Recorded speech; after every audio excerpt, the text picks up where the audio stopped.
The Advancement of Learning by Francis Bacon, not as Alexander the Great, but as Aristotle's scholar, hath carried me too far. 22. As for Julius Caesar, the excellency of his learning needeth not to be argued from his education, or his company, or his speeches, but in a further degree doth declare itself in his writings and works, whereof some are extant and permanent, and some unfortunately perished. For first, we see there is left unto us that excellent history of his own wars, which he entitled only a commentary, wherein all succeeding times have admired the solid weight of matter,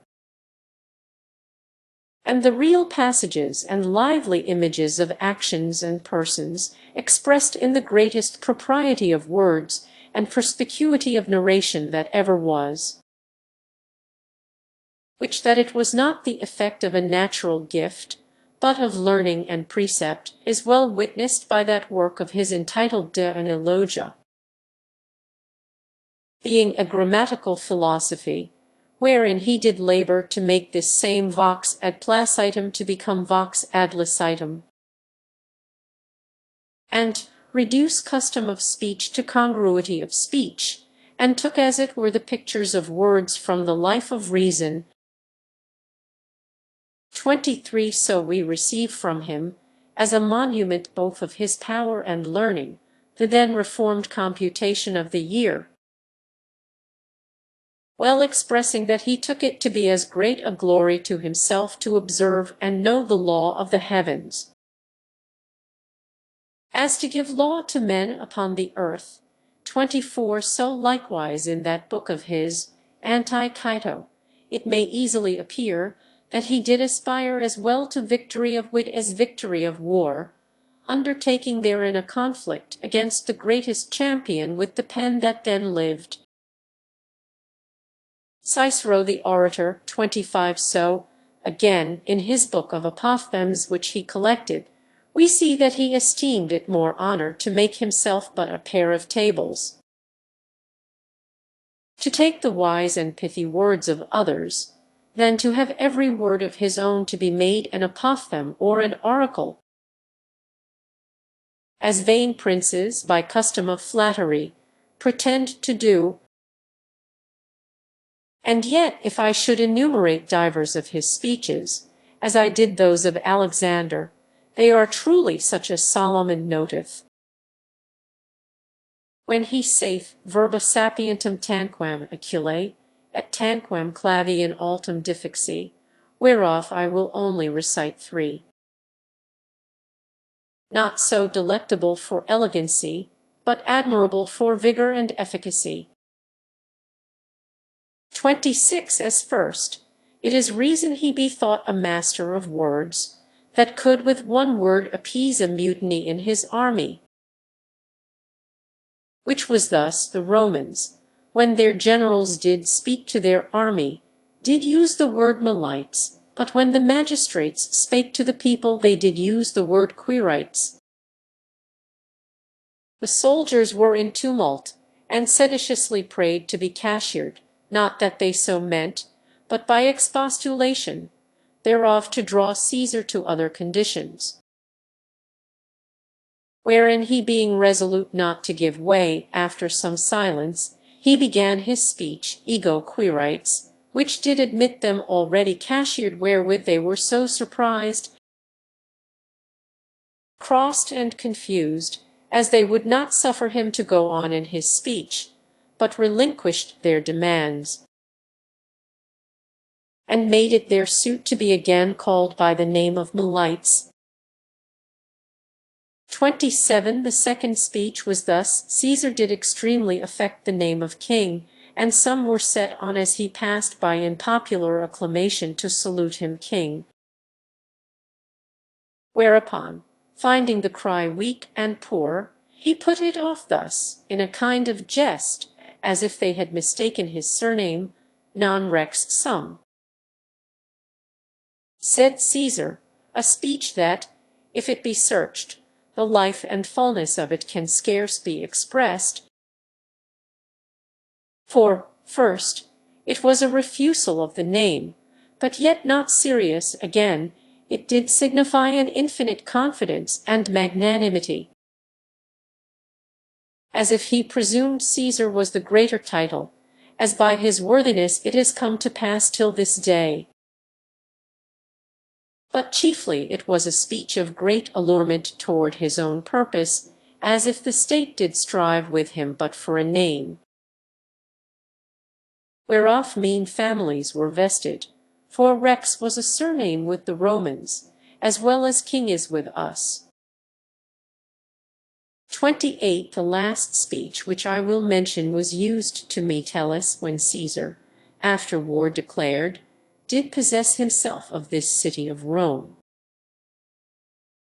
At which time, entering into the inner treasury to take the money there accumulate, Metellus, being tribune, forbade him, whereto Caesar said, that if he did not desist, he would lay him dead in the place. And presently taking himself up, he added, Young man, it is harder for me to speak it than to do it. Adolescens.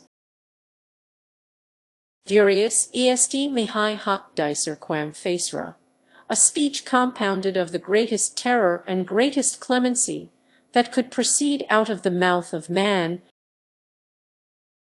29. But to return and conclude with him, it is evident himself knew well his own perfection in learning, and took it upon him, as appeared when upon occasion, that some spake what a strange resolution it was in Lucius Sylla to resign his dictators. He, scoffing at him to his own advantage, answered, that Sylla could not skill of letters, and therefore knew not how to dictate. 30. And here it were fit to leave this point, touching the concurrence of military virtue, and learning for what example should come with any grace after those two of Alexander and Caesar.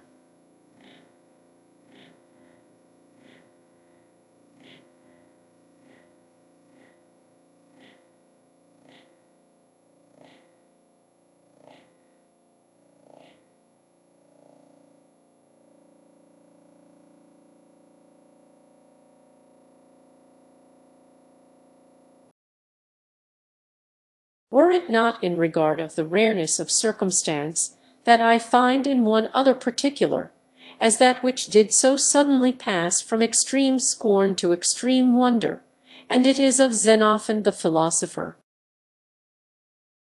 who went from Socrates' school into Asia in the expedition of Cyrus the Younger against King Artaxerxes. This Xenophon at that time was very young, and never had seen the wars before, neither had any command in the army, but only followed the war as a voluntary, for the love and conversation of Proxenus his friend. He was present when Phalenus came in message from the great king to the Grecians, after that Cyrus was slain in the field. And they, a handful of men, left to themselves in the midst of the king's territories, cut off from their country by many navigable rivers and many 100 miles. The message imported that they should deliver up their arms and submit themselves to the king's mercy. To which message, before answer was made, divers of the army conferred familiarly with Phalenus, and amongst the rest Xenophon happened to say, Why, Phalenus, we have now but these two things left, our arms and our virtue.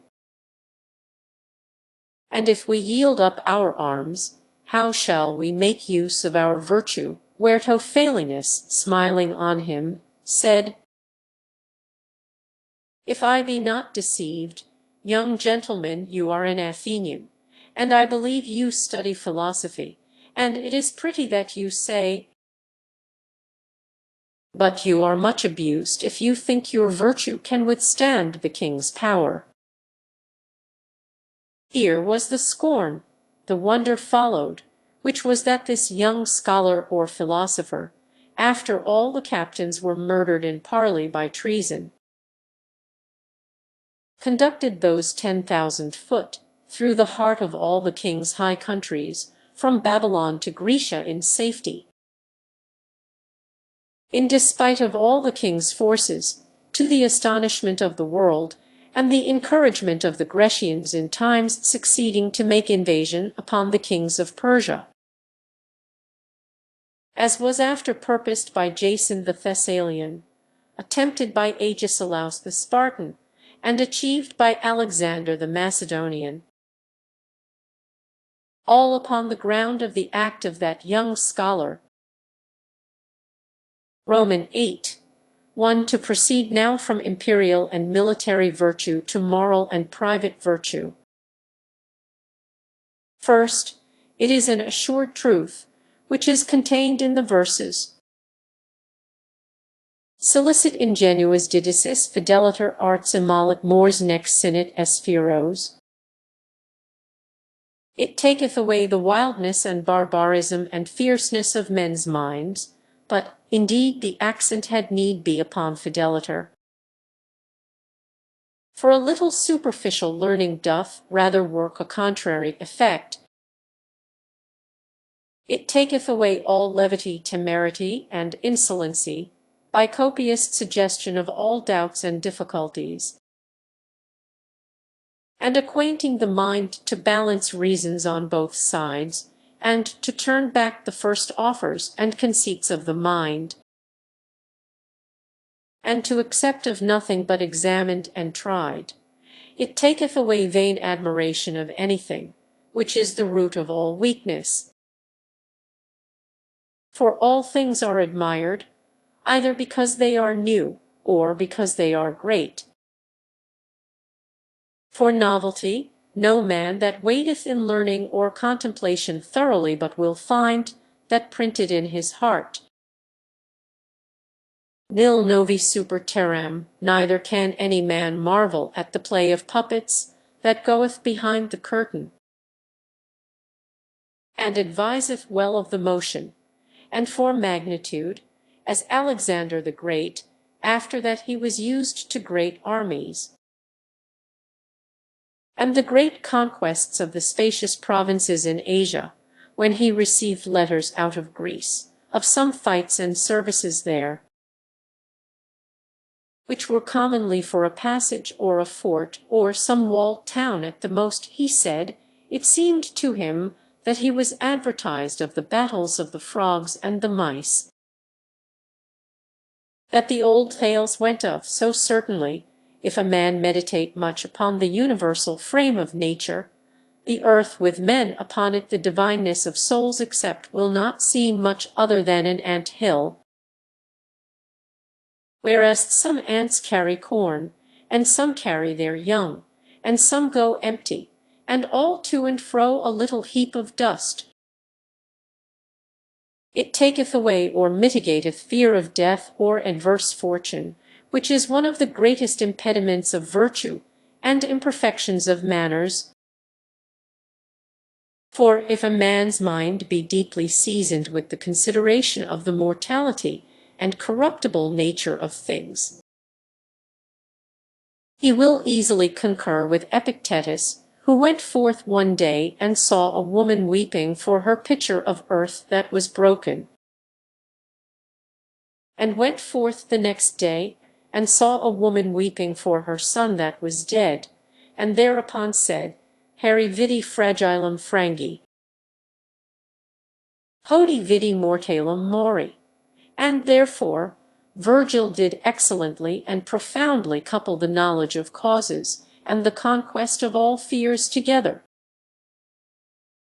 As concomitantia felix, qui patuit rerum cognoscere causas, quic metis omnes, et inexorabile fatum subjacit pedibus.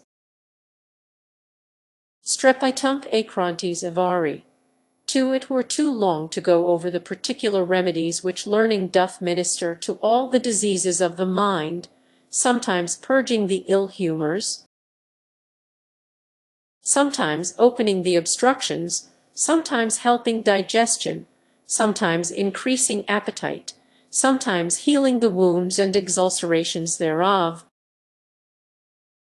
and the like. And therefore I will conclude with that which hath rationem totius, which is, that it disposeth the constitution of the mind not to be fixed or settled in the defects thereof, but still to be capable and susceptible of growth and reformation.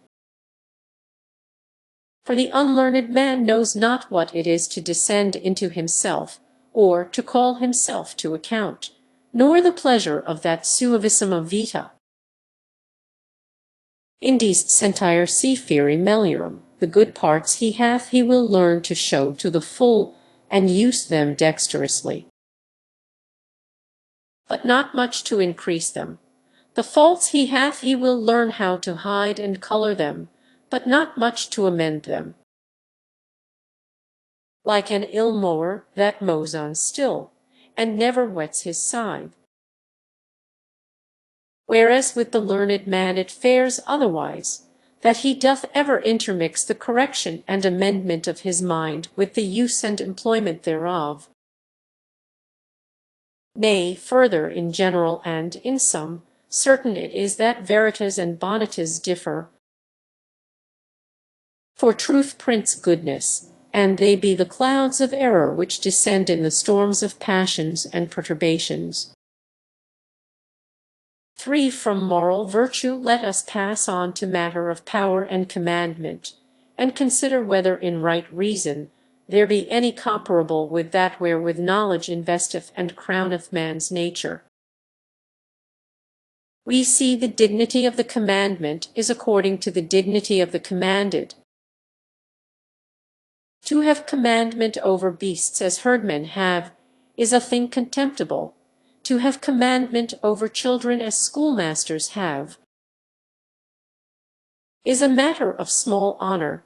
To have commandment over galley slaves is a disparagement rather than an honor. Neither is the commandment of tyrants much better over people which have put off the generosity of their minds.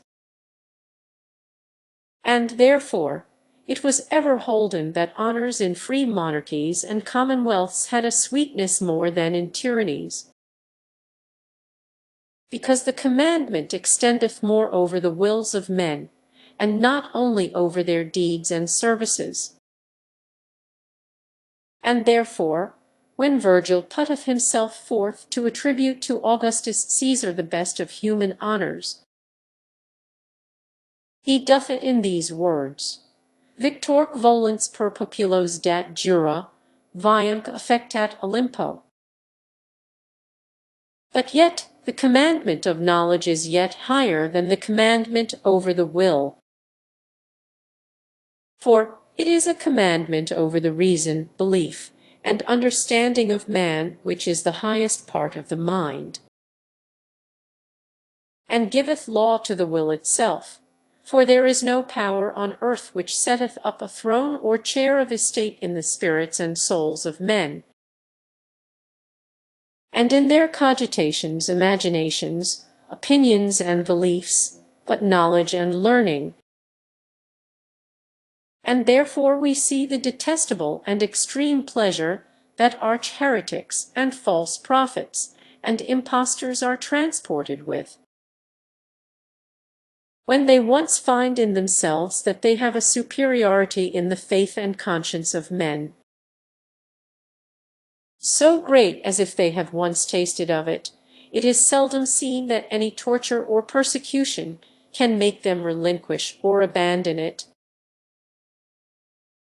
As this is that which the author of the Revelation calleth the depth or profoundness of Satan, so by argument of contraries,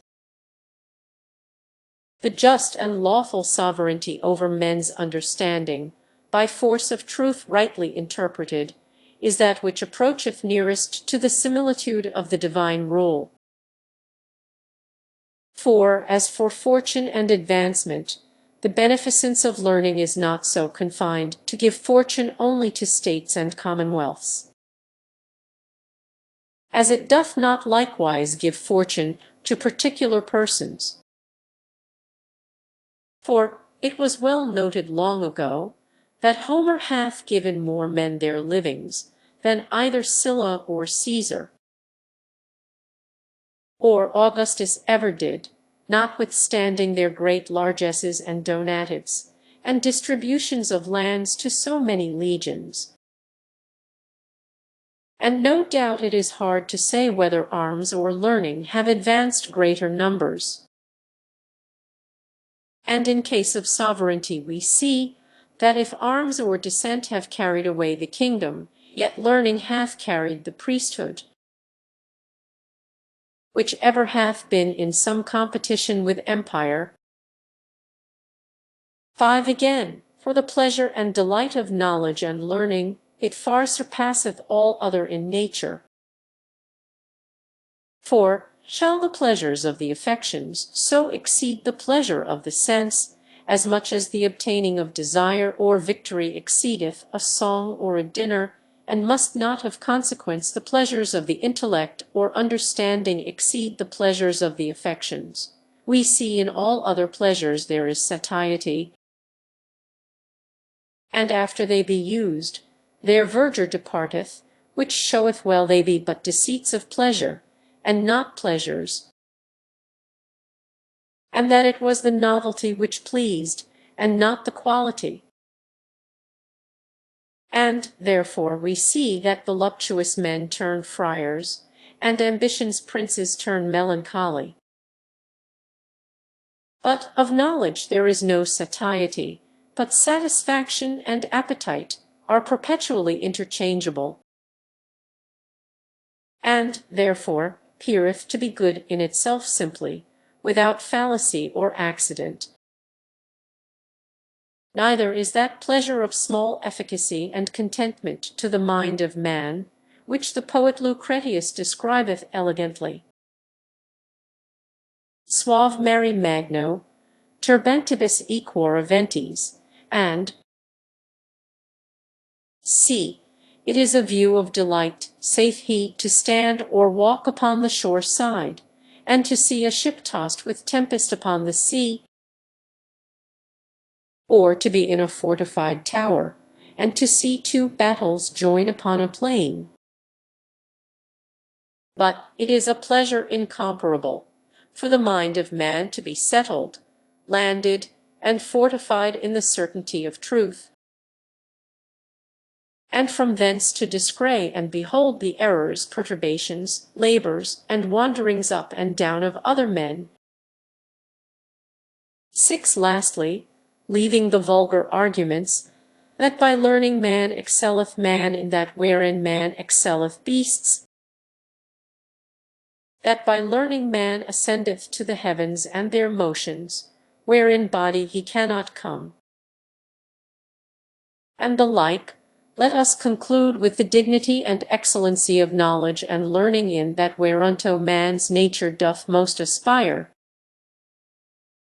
which is immortality or continuance, for to this tendeth generation, and raising of houses and families. To this tend buildings, foundations, and monuments, to this tendeth the desire of memory, fame, and celebration, and in effect the strength of all other human desires. We see then how far the monuments of wit and learning are more durable than the monuments of power or of the hands. For have not the verses of Homer continued 2,500 years or more, without the loss of a syllable or letter, during which the infinite palaces, temples, castles, cities have been decayed and demolished? It is not possible to have the true pictures or statues of Cyrus, Alexander, Caesar, no, nor of the kings or great personages of much later years, for the originals cannot last, and the copies cannot, but lease of the life and truth. But the images of men's wits and knowledges remain in books, exempted from the wrong of time and capable of perpetual renovation. Neither are they fitly to be called images, because they generate still, and cast their seeds in the minds of others, provoking and causing infinite actions and opinions in succeeding ages. So that if the invention of the ship was thought so noble, which carrieth riches and commodities from place to place, and consociateth the most remote regions in participation of their fruits, how much more are letters to be magnified, which as ships pass through the vast seas of time, and make ages so distant to participate of the wisdom, illuminations and inventions, the one of the other. Nay, further, we see some of the philosophers which were least divine, and most immersed in the senses, and denied generally the immortality of the soul, yet came to this point, that whatsoever motions the spirit of man could act and perform without the organs of the body, they thought might remain after death, which were only those of the understanding and not of the affection. So immortal and incorruptible a thing did knowledge seem unto them to be. But we that know by divine revelation that not only the understanding but the affections purified, not only the spirit but the body changed, shall be advanced to immortality, do disclaim in these rudiments of the senses. But it must be remembered, both in this last point, and so it may likewise be needful in other places, that in probation of the dignity of knowledge or learning, I did in the beginning separate divine testimony from human, which method I have pursued, and so handled them both apart. 7. Nevertheless I do not pretend, and I know it will be impossible for me, by any pleading of mine, to reverse the judgment either of a Aesop's cock, that preferred the barleycorn before the gem, or of Metis, that being chosen judge between Apollo, president of the Muses, and Pan, god of the flocks, judged for plenty, or of Paris, that judged for beauty and love against wisdom and power, or of Agrippina occidat matrum modo imperit, that preferred empire with any condition never so detestable, or of Ulysses, qui vecelam pretulit immortalitati, being a figure of those which prefer custom, and habit before all excellency, or of a number of the like popular judgments. For these things must continue as they have been, but so will that also continue whereupon learning hath ever relied, and which faileth not. Justificatit est sapientia of filiis suis. The second book, to the king. 1. It might seem to have more convenience, though it come often otherwise to pass, excellent king, that those which are fruitful in their generations, and have in themselves the foresight of immortality in their descendants, should likewise be more careful of the good estate of future times, unto which they know they must transmit, and commend over their dearest pledges.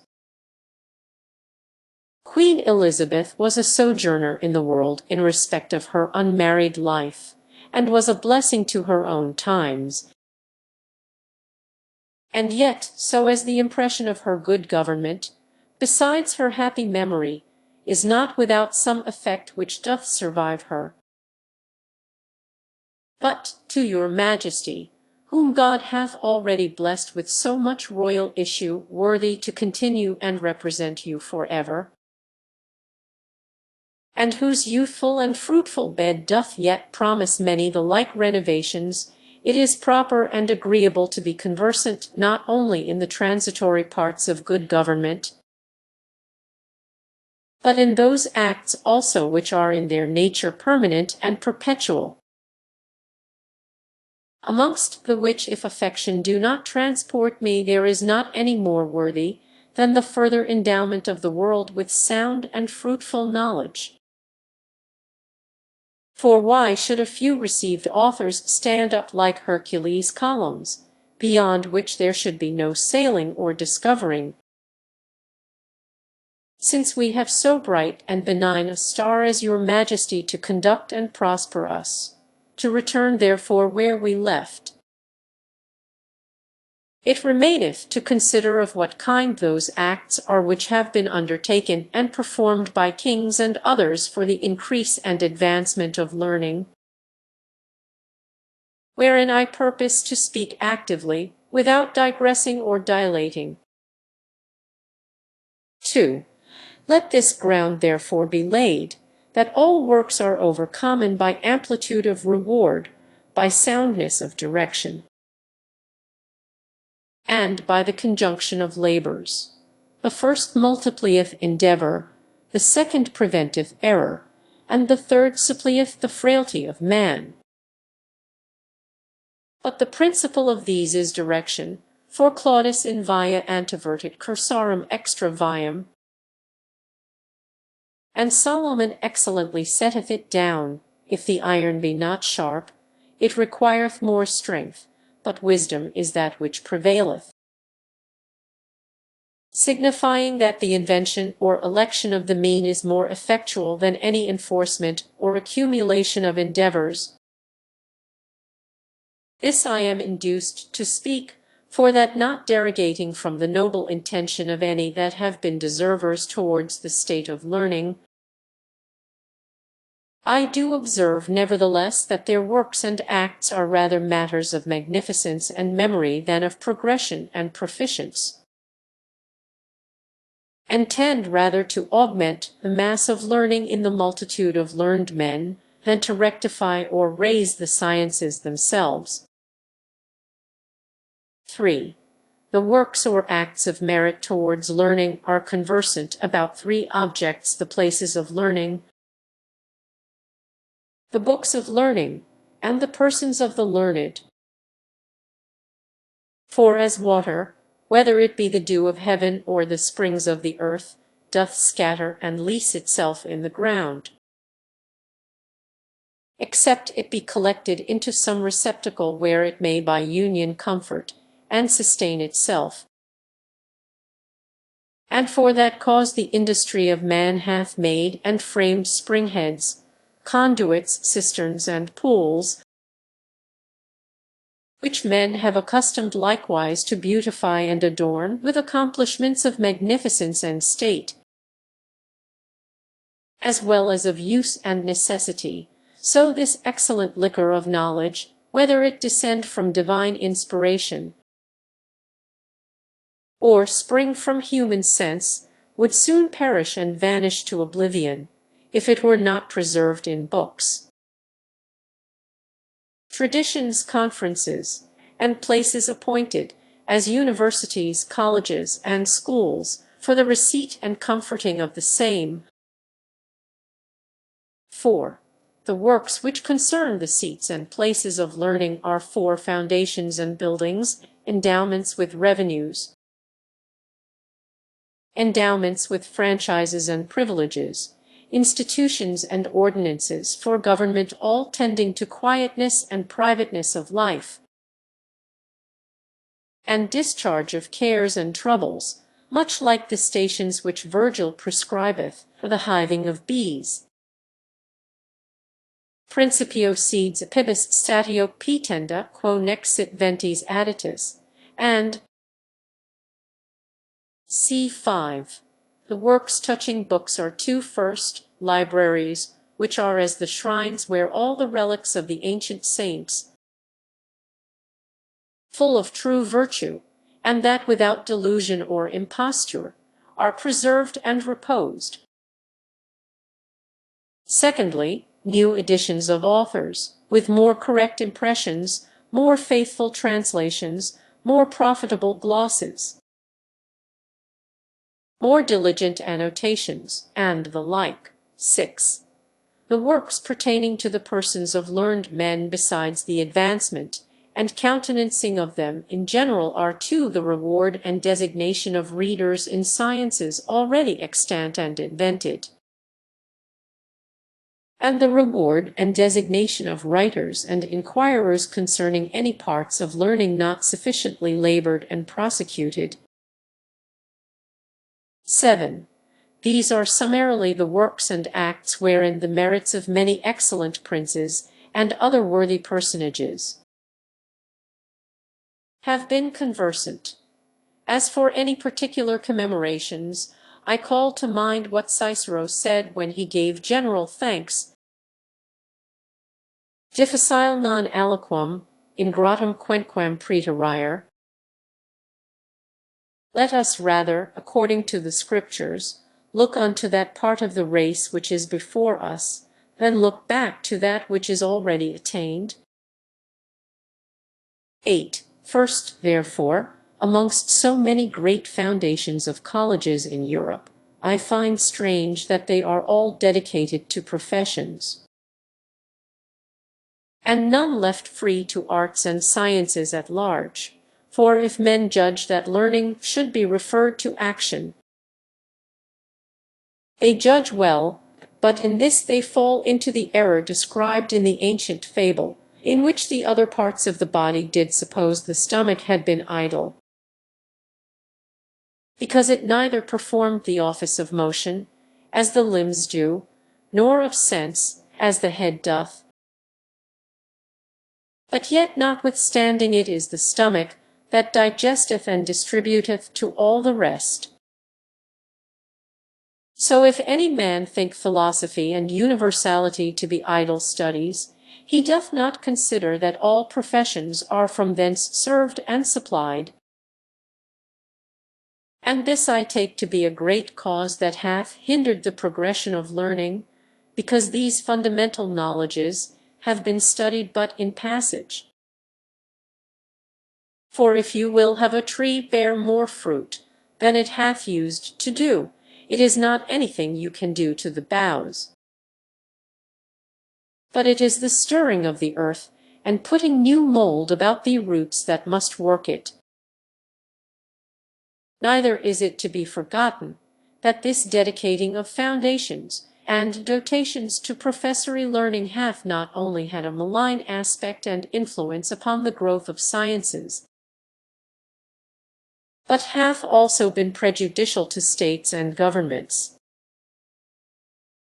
For hence it proceedeth that princes find a solitude in regard of able men to serve them in causes of estate, because there is no education collegiate which is free, where such as were so disposed might give themselves in histories,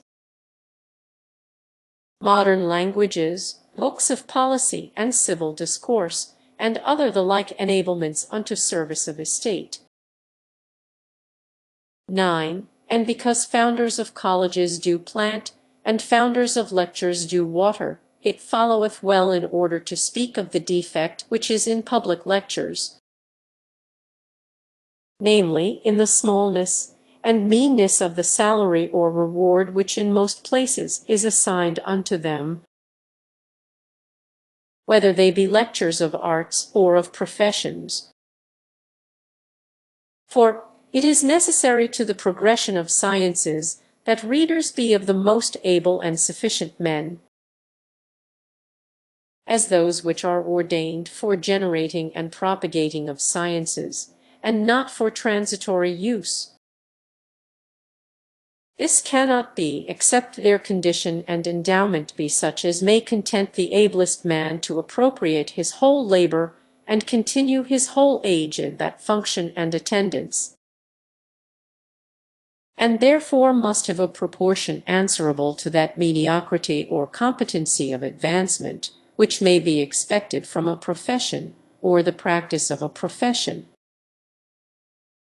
So as if you will have sciences flourish, you must observe David's military law, which was, that those which stayed with the carriage should have equal part with those which were in the action.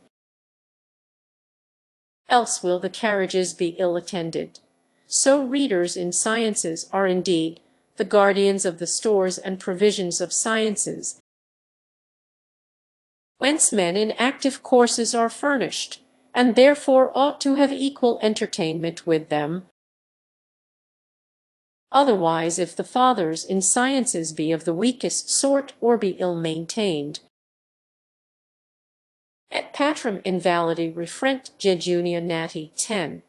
Another defect I note, wherein I shall need some alchemist to help me,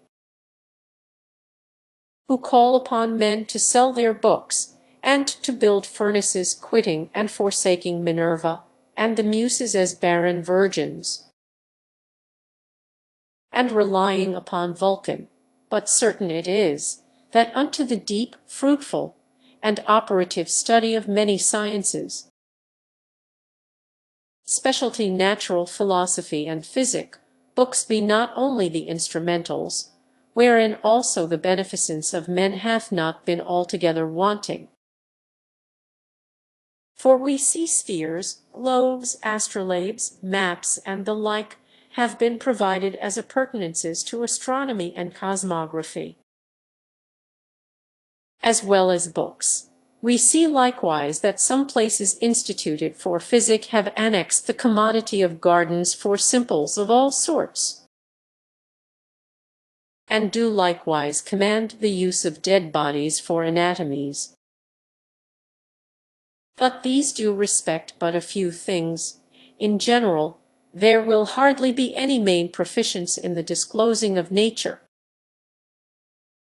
except there be some allowance for expenses about experiments, whether they be experiments appertaining to Vulcanus or Daedalus, furnace or engine, or any other kind. And therefore, as secretaries and spiles of princes and states bring in bills for intelligence, so you must allow the spiles and intelligencers of nature to bring in their bills, or else you shall be ill advertised. 11. And if Alexander made such a liberal assignation to Aristotle of treasure for the allowance of hunters, fowlers, fishers, and the like, that he might compile a history of nature, much better do they deserve it that travail in arts of nature. 12. Another defect which I note is an intermission or neglect in those which are governors in universities, of consultation, and in princes or superior persons of visitation, to enter into account and consideration, whether the readings, exercises, and other customs appertaining unto learning, anciently begun and since continued, be well instituted or no, and thereupon to ground an amendment or reformation in that which shall be found inconvenient. For it is one of your Majesty's own most wise and princely maxims, that in all usages and precedents, the times be considered wherein they first began, which if they were weak or ignorant, it derogateth from the authority of the usage, and leaveth it for suspect. And therefore, inasmuch as most of the usages and orders of the universities were derived from more obscure times, it is the more requisite they be re-examined. In this kind I will give an instance or two, for example's sake,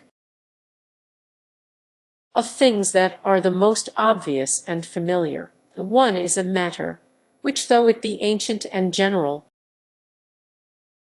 yet I hold to be an error, which is, that scholars in universities come too soon and too unripe to logic and rhetoric, arts fitter for graduates than children and novices. For these two, rightly taken, are the gravest of sciences, being the arts of arts, the one for judgment, the other for ornament, and they be the rules and directions how to set forth and dispose matter, and therefore for minds empty and unfraught with matter,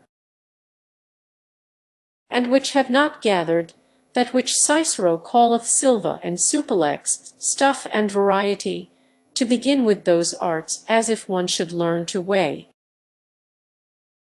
or to measure, or to paint. The wind doth work but this effect, that the wisdom of those arts, which is great and universal, is almost made contemptible, and is degenerate into childish sophistry and ridiculous affectation.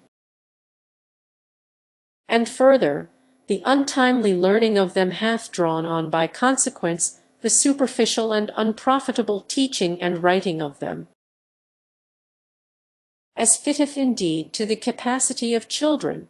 Another is a lack I find in the exercises used in the universities, which do snake too great a divorce between invention and memory. For their speeches are either premeditate, in verbis conceptis, where nothing is left to invention, or merely extemporal, where little is left to memory. Whereas in life and action there is least use of either of these, but rather of intermixtures of premeditation and invention, notes and memory, so as the exercise fitteth not the practice, nor the image the life. And it is ever a true rule in exercises, that they be framed as near as may be to the life of practice, for otherwise they do pervert the motions and faculties of the mind, and not prepare them. The truth whereof is not obscure, when scholars come to the practices of professions, or other actions of civil life,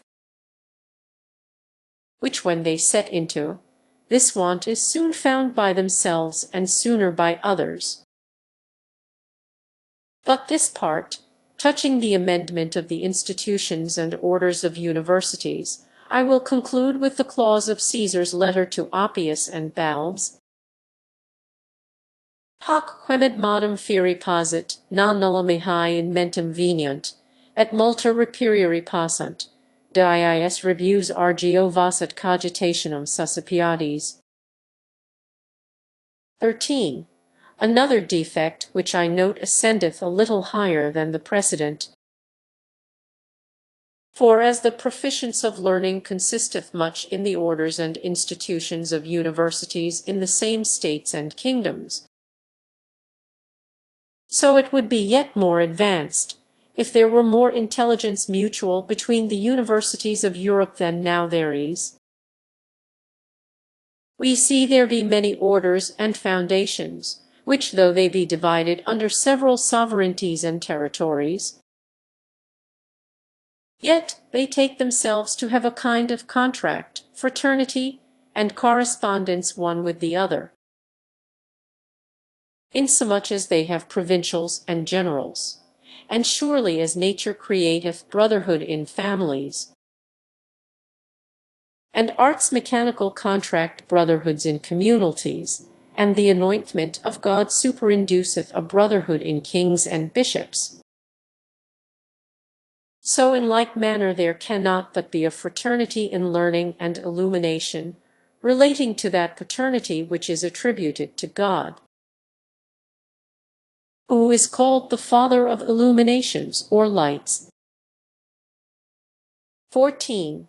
The last defect which I will note is, that there hath not been, or very rarely been, any public designation of writers or inquirers concerning such parts of knowledge as may appear not to have been already sufficiently labored or undertaken,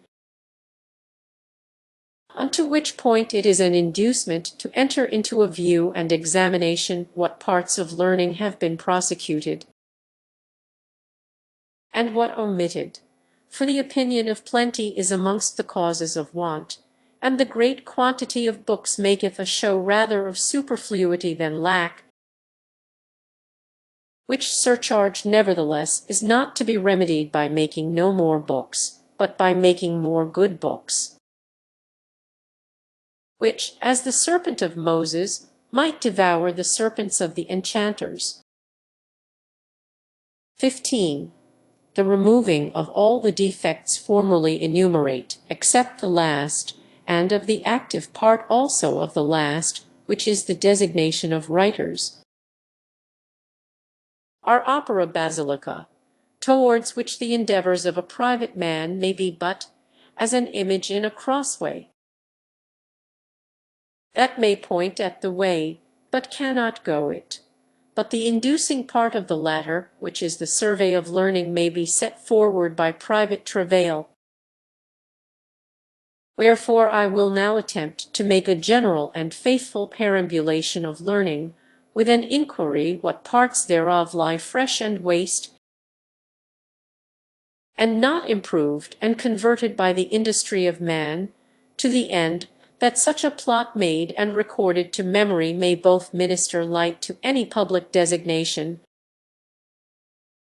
and also serve to excite voluntary endeavours, wherein, nevertheless, my purpose is at this time to note only omissions and deficiencies, and not to make any redargution of errors or incomplete prosecutions.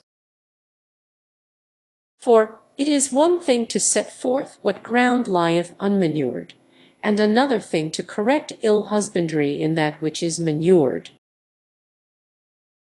In the handling and undertaking of which work I am not ignorant what it is that I do now move and attempt,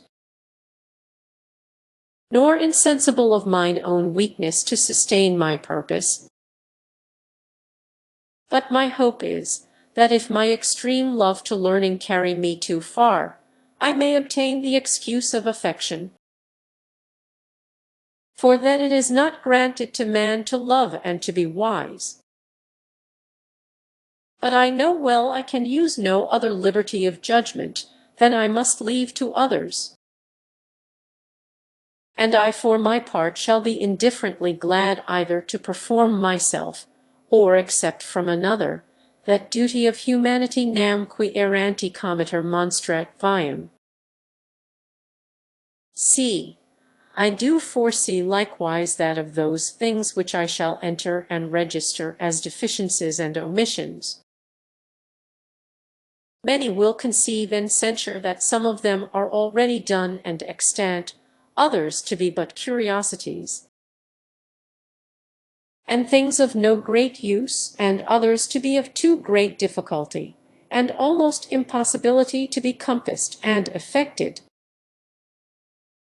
But for the two first, I refer myself to the particulars. For the last, touching impossibility, I take it those things are to be held possible which may be done by some person, though not by every one, and which may be done by many, though not by any one, and which may be done in the succession of ages, though not within the hourglass of one man's life, and which may be done by public designation, though not by private endeavour. But, notwithstanding, if any man will take to himself rather that of Solomon, dicit piger, Leo est in via,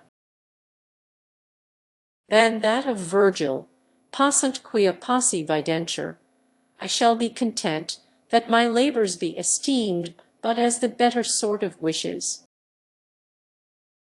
For, as it asketh some knowledge to demand a question not impertinent, so it requireth some sense to make a wish not absurd.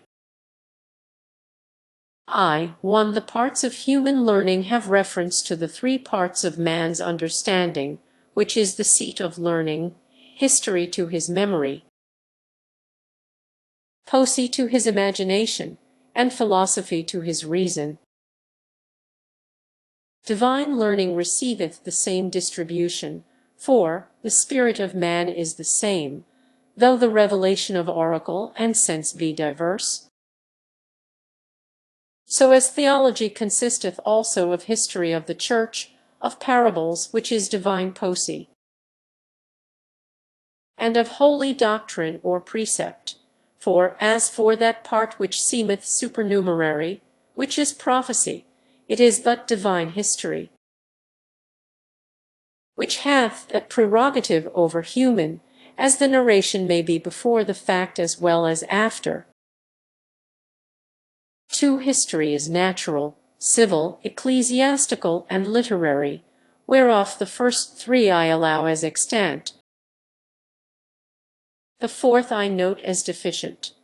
For no man hath propounded to himself the general state of learning to be described and represented from age to age,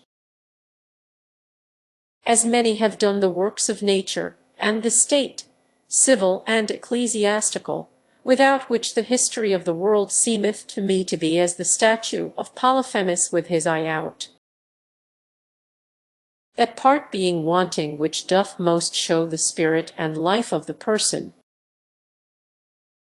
And yet I am not ignorant that in divers particular sciences, as of the jurisconsults, the mathematicians, the rhetoricians, the philosophers, there are set down some small memorials of the schools, authors, and books, and so likewise some barren relations touching the invention of arts or usages.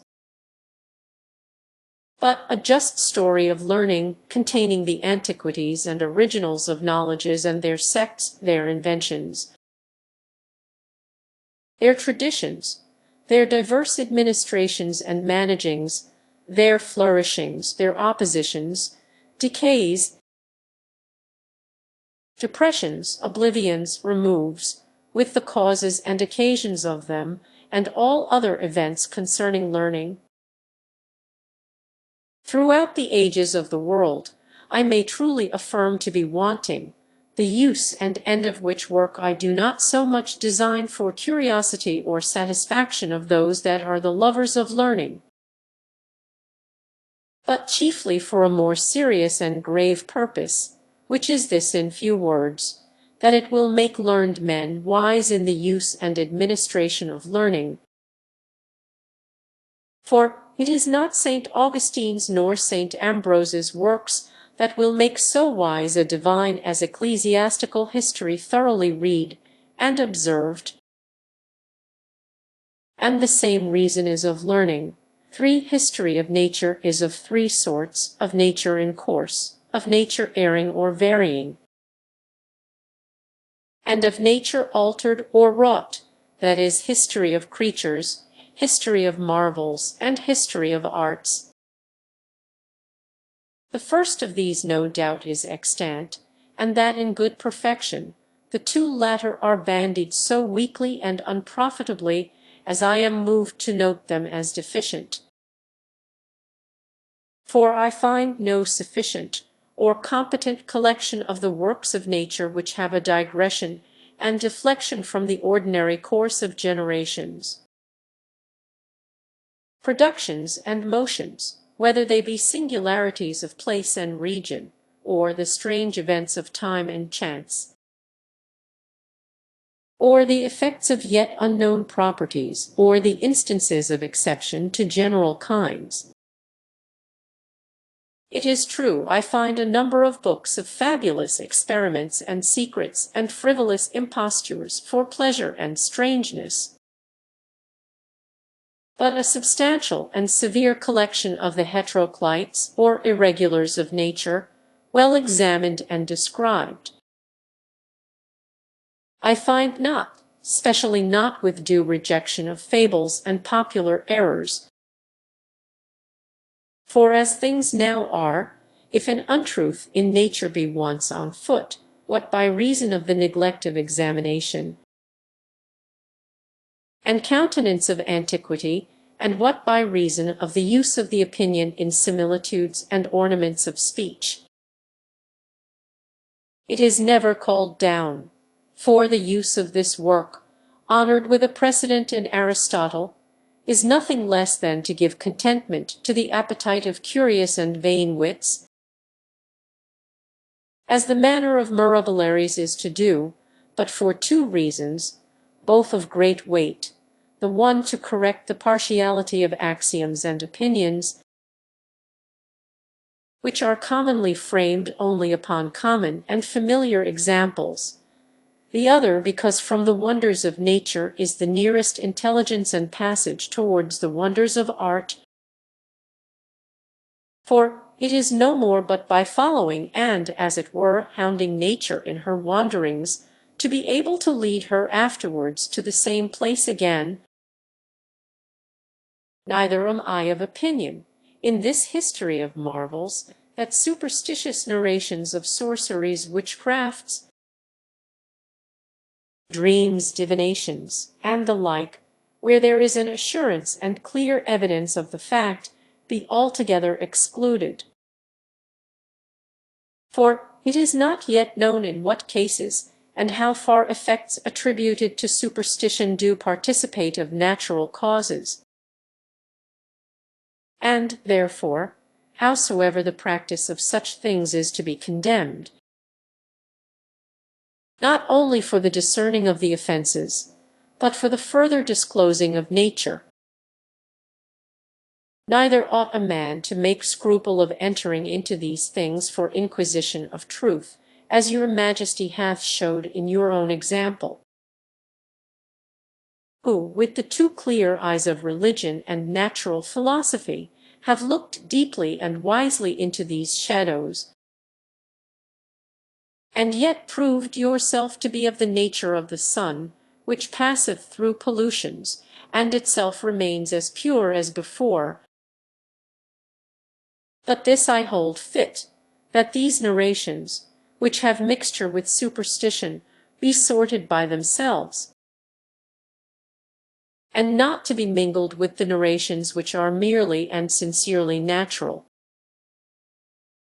But, as for the narrations touching the prodigies and miracles of religions, they are either not true or not natural, and, therefore, impertinent for the story of nature. 5. For history of nature, wrought or mechanical, I find some collections made of agriculture, and likewise of manual arts,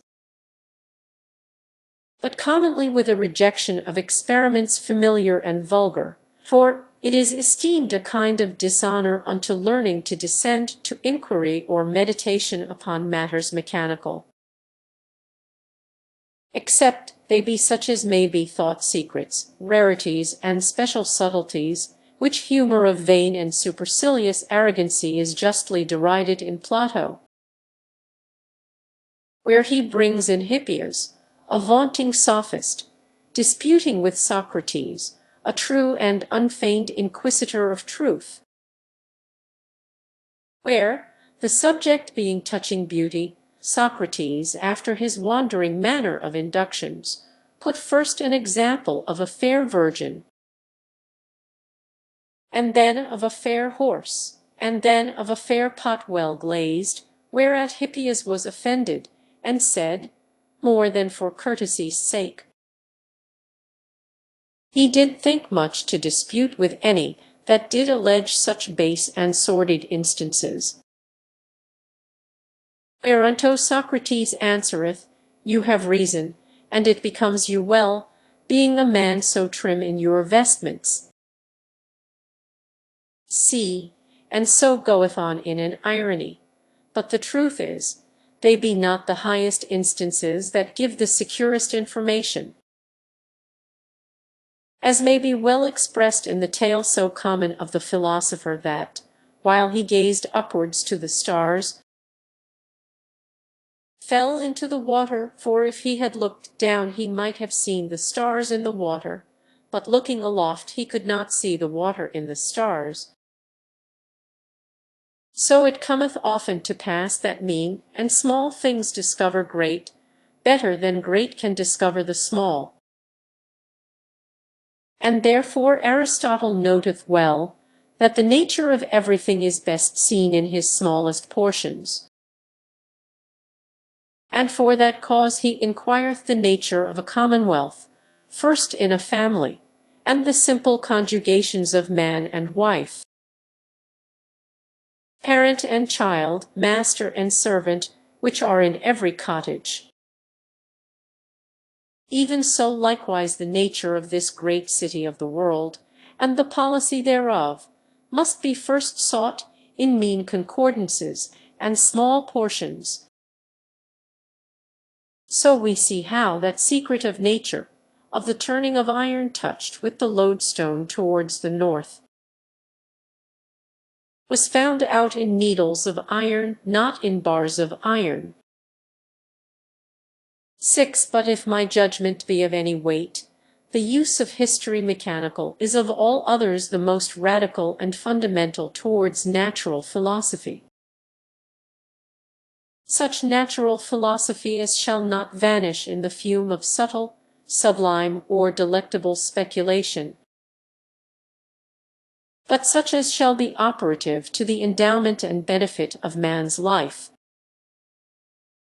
For it will not only minister and suggest for the present many ingenious practices in all trades, by a connection and transferring of the observations of one art to the use of another, when the experiences of several mysteries shall fall under the consideration of one man's mind, but further it will give a more true and real illumination concerning causes and axioms than is hitherto attained. For like as a man's disposition is never well known till he be crossed, nor Proteus ever changed shapes till he was straightened and held fast, so the passages and variations of nature cannot appear so fully in the liberty of nature as in the trials and vexations of art. Roman 2:1. For civil history, it is of three kinds, not unfitly to be compared with the three kinds of pictures or images. For of pictures or images we see some are unfinished, some are perfect, and some are defaced. So of histories we may find three kinds: memorials, perfect histories, and antiquities. For memorials are history unfinished, or the first or rough drafts of history, and antiquities are history defaced, or some remnants of history which have casually escaped the shipwreck of time.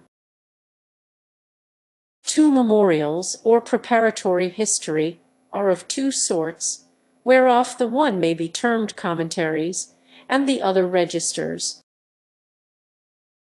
Commentaries are they which set down a continuance of the naked events and actions, without the motives or designs, the counsels, the speeches, the pretexts, the occasions, and other passages of action.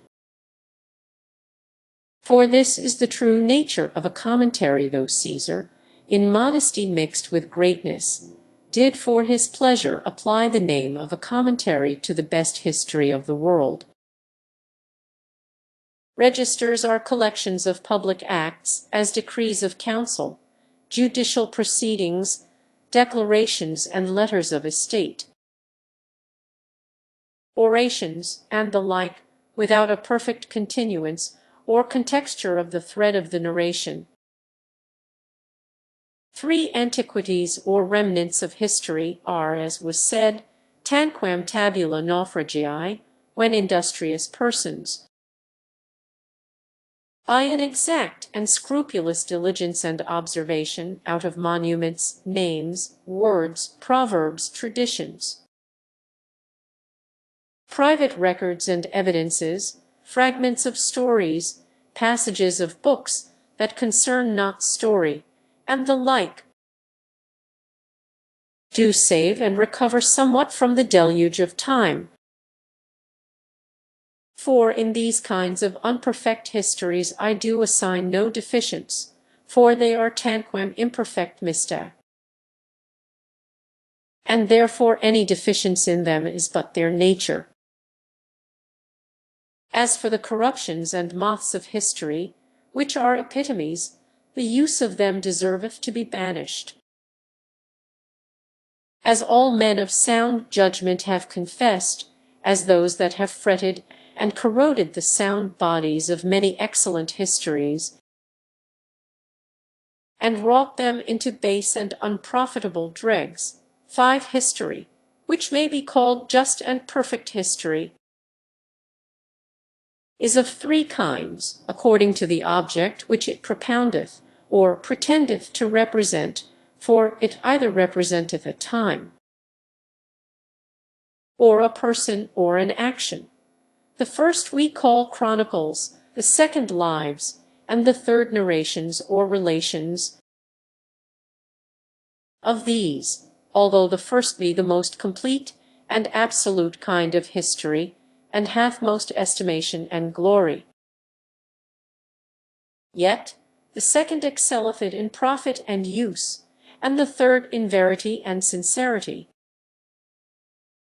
For history of times representeth the magnitude of actions, and the public faces and deportments of persons,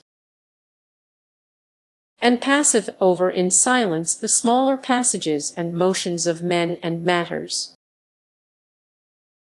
But such being the workmanship of God, as he doth hang the greatest weight upon the smallest wires, maxima e minimis suspendens, it comes therefore to pass, that such histories do rather set forth the pomp of business than the true and inward resorts thereof.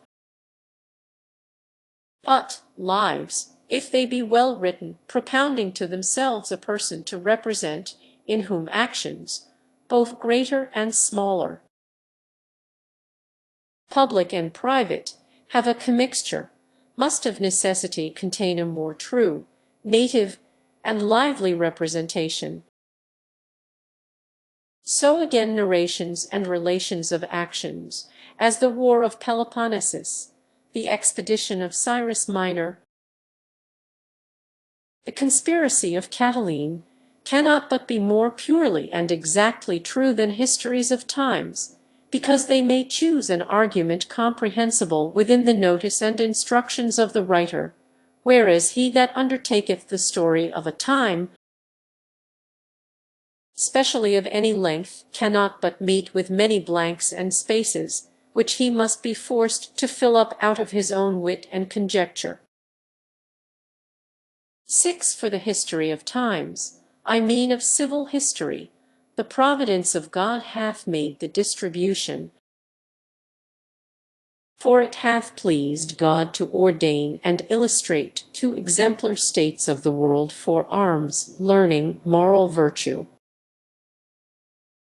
policy, and laws, the state of Grecia and the state of Rome, the histories whereof occupying the middle part of time, have more ancient to them histories which may by one common name be termed the antiquities of the world, and after them histories which may be likewise called by the name of modern history. 7. Now to speak of the deficiencies. As to the heathen antiquities of the world, it is in vain to note them for deficient. Deficient they are, no doubt, consisting most of fables and fragments, but the deficients cannot be holpen. For antiquity is like fame, caput inter nubila candit, her head is muffled from our sight. For the history of the exemplar states, it is extant in good perfection. Not but I could wish there were a perfect course of history for Grecia, from Theseus to Philopoemen, what time the affairs of Grecia drowned and extinguished in the affairs of Rome, and for Rome from Romulus to Justinianus, who may be truly said to be ultimus Romanorum, in which sequences of story the text of Thucydides and Xenophon in the one, and the texts of Livius Polybius, Sallustius, Caesar, Appianus, Tacitus, Herodianus in the other, to be kept entire, without any diminution at all, and only to be supplied and continued. But this is a matter of magnificence, rather to be commended than required. And we speak now of parts of learning supplemental, and not of supererogation. 8. But for modern histories, whereof there are some few very worthy, but the greater part beneath mediocrity, leaving the care of foreign stories to foreign states, because I will not be curiosus in aliena republica.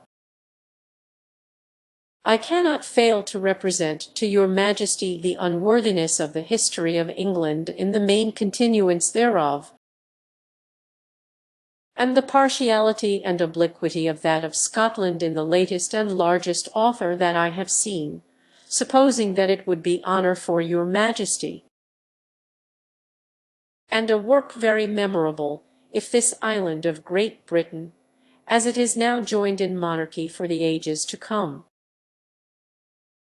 so were joined in one history for the times past, after the manner of the sacred history, which draweth down the story of the 10 tribes and of the 2 tribes as twins together. And if it shall seem that the greatness of this work may make it less exactly performed, there is an excellent period of a much smaller compass of time, as to the story of England, that is to say, from the uniting of the roses to the uniting of the kingdoms, a portion of time wherein, to my understanding, there hath been the rarest varieties that, in like number of successions of any hereditary monarchy hath been known. For it beginneth with the mixed adoption of a crown by arms and title, an entry by battle, an establishment by marriage, and therefore times answerable, like waters after a tempest, full of working and swelling, though without extremity of storm, but well passed through by the wisdom of the pilot, being one of the most sufficient kings of all the number. Then followeth the reign of a king, whose actions, howsoever conducted, had much intermixture with the affairs of Europe, balancing and inclining them variably, in whose time also began that great alteration in the state ecclesiastical, an action which seldom cometh upon the stage, then the reign of a minor, then an offer of a usurpation, though it was but as febris ephemera, then the reign of a queen matched with a foreigner, then of a queen that lived solitary and unmarried, and yet her government so masculine, as it had greater impression and operation upon the states abroad than it any ways received from thence. And now last, this most happy and glorious event, that this island of Britain, divided from all the world, should be united in itself, and that oracle of rest given to Aeneas, antiquam exquirite matrum, should now be performed and fulfilled upon the nations of England and Scotland, being now reunited in the ancient mother name of Britain, as a full period of all instability and peregrinations, so that as it cometh to pass in massive bodies, that they have certain trepidations and waverings before they fix and settle, so it seemeth that by the providence of God this monarchy, before it was to settle in your Majesty and your generations, in which I hope it is now established for ever, it had these prelusive changes and varieties.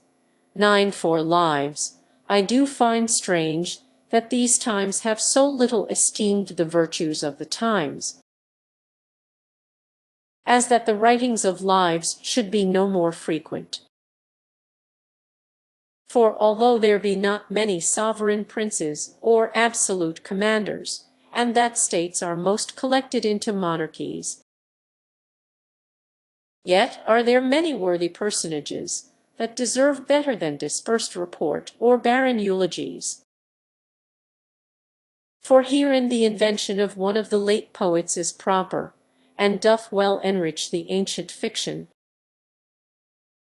For he feigneth that at the end of the thread or web of every man's life there was a little metal containing the person's name, and that time waited upon the shears, and as soon as the thread was cut caught the metals, and carried them to the river of Lethe, And about the bank there were many birds flying up and down, that would get the medals and carry them in their beak a little while, and then let them fall into the river. Only there were a few swans, which if they got a name would carry it to a temple where it was consecrate. And although many men, more mortal in their affections than in their bodies, do esteem desire of name and memory, but as a vanity and ventosity. Animi nil magni laudes agents, which opinion cometh from that root, non prius laudes contempsimus. Quam laudenda facere decivimus, yet, that will not alter Solomon's judgment, memoria justicum laudibus, ad impiorum nomen putrescit. The one flourisheth, the other either consumeth, to present oblivion, or turneth to an ill odor. And therefore in that style or edition, which is and hath been long well received and brought in use, Felicis memoriae, pia memoriae, boni memoriae, we do acknowledge that which Cicero saith, et bona fama propria possessio defunctorum, which possession I cannot but note, that in our times it lieth much waste, and that there is a deficience. 10 for narrations and relations of particular actions, there were also to be wished a greater diligence therein. For there is no great action, but hath some good pen which attends it. And because it is an ability not common to write a good history, as may well appear by the small number of them. Yet if particularity of actions memorable were but tolerably reported as they pass, the compiling of a complete history of times might be the better expected. When a writer should arise that were fit for it, for the collection of such relations might be as a nursery garden, whereby to plant a fair and stately garden, when time should serve. 11. There is yet another partition of history which Cornelius Tacitus maketh, which is not to be forgotten, specially with that application which he accoupleth it withal, annals and journals, appropriating to the former matters of estate, and to the latter acts and accidents of a meaner nature. For giving but a touch of certain magnificent buildings, he addeth, cum ex dignitate populi Romani repertum sit. Res illusters annalibus, talia diurnis urbis actis mandare. So as there is a kind of contemplative heraldry as well as civil, and as nothing doth derogate from the dignity of a state more than confusion of degrees, so it doth not a little embase the authority of a history to intermingle matters of triumph, or matters of ceremony, or matters of novelty, with matters of state. But the use of a journal hath not only been in the history of time, but likewise in the history of persons, and chiefly of actions, for princes in ancient time had, upon point of honor and policy both, journals kept. What passed day by day, for we see the chronicle which was read before Ahasuerus, when he could not take rest, contained matter of affairs, indeed, but such as had passed in his own time, and very lately before. But the journal of Alexander's house expressed every small particularity, even concerning his person and court. And it is yet a use well received in enterprises memorable as expeditions of war, navigations, and the like, to keep diaries of that which passeth continually. 12. I cannot likewise be ignorant of a form of writing which some grave and wise men have used, containing a scattered history of those actions which they have thought worthy of memory, with politic discourse and observation thereupon, not incorporate into the history,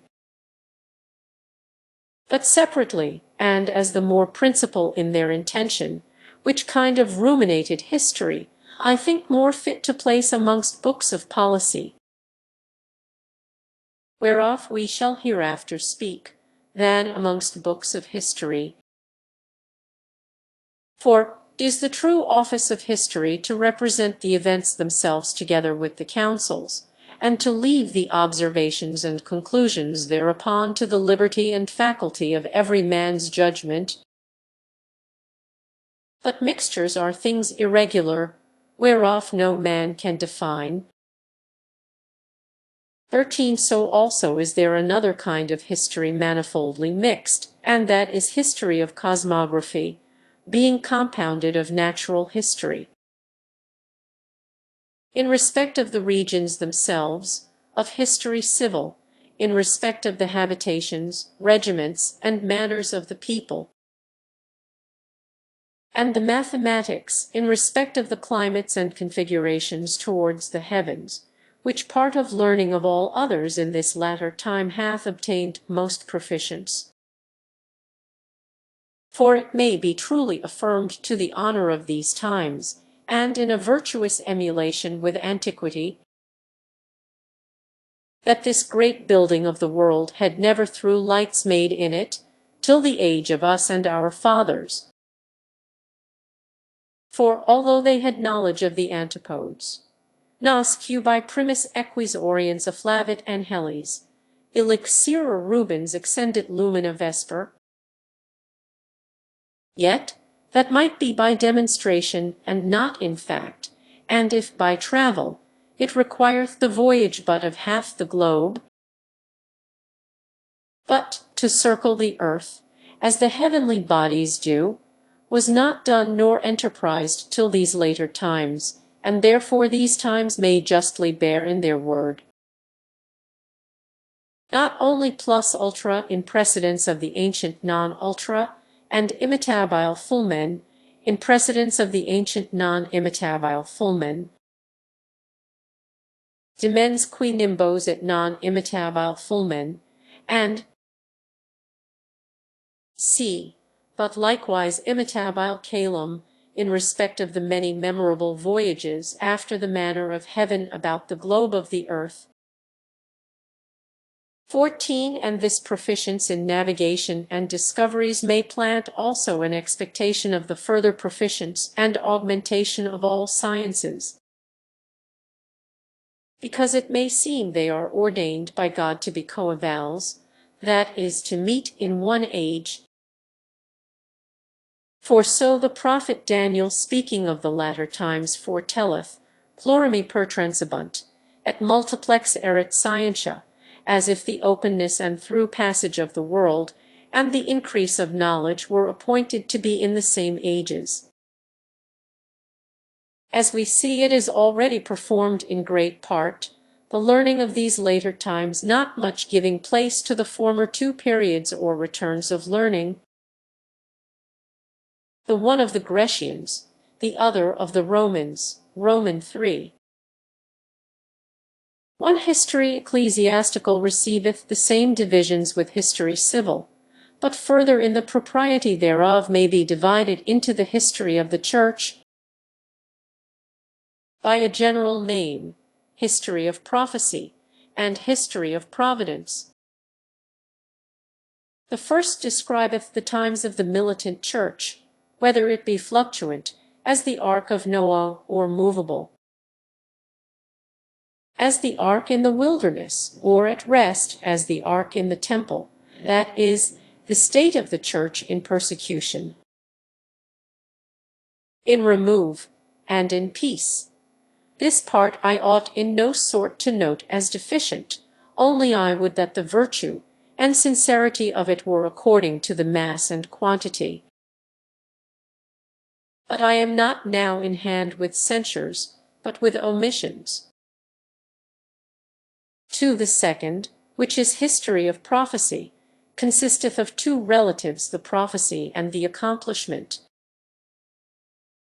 And, therefore, the nature of such a work ought to be, that every prophecy of the Scripture be sorted with the event fulfilling the same throughout the ages of the world, both for the better confirmation of faith, and for the better illumination of the Church touching those parts of prophecies which are yet unfulfilled, allowing, nevertheless, that latitude which is agreeable and familiar unto divine prophecies, being of the nature of their author, with whom 1,000 years are but as one day, and therefore are not fulfilled punctually at once, but have springing and germinant accomplishment throughout many ages, though the height or fullness of them may refer to some one age. This is a work which I find deficient, but is to be done with wisdom, sobriety, and reverence, or not at all. 3. The third, which is history of providence, containeth that excellent correspondence which is between God's revealed will and his secret will,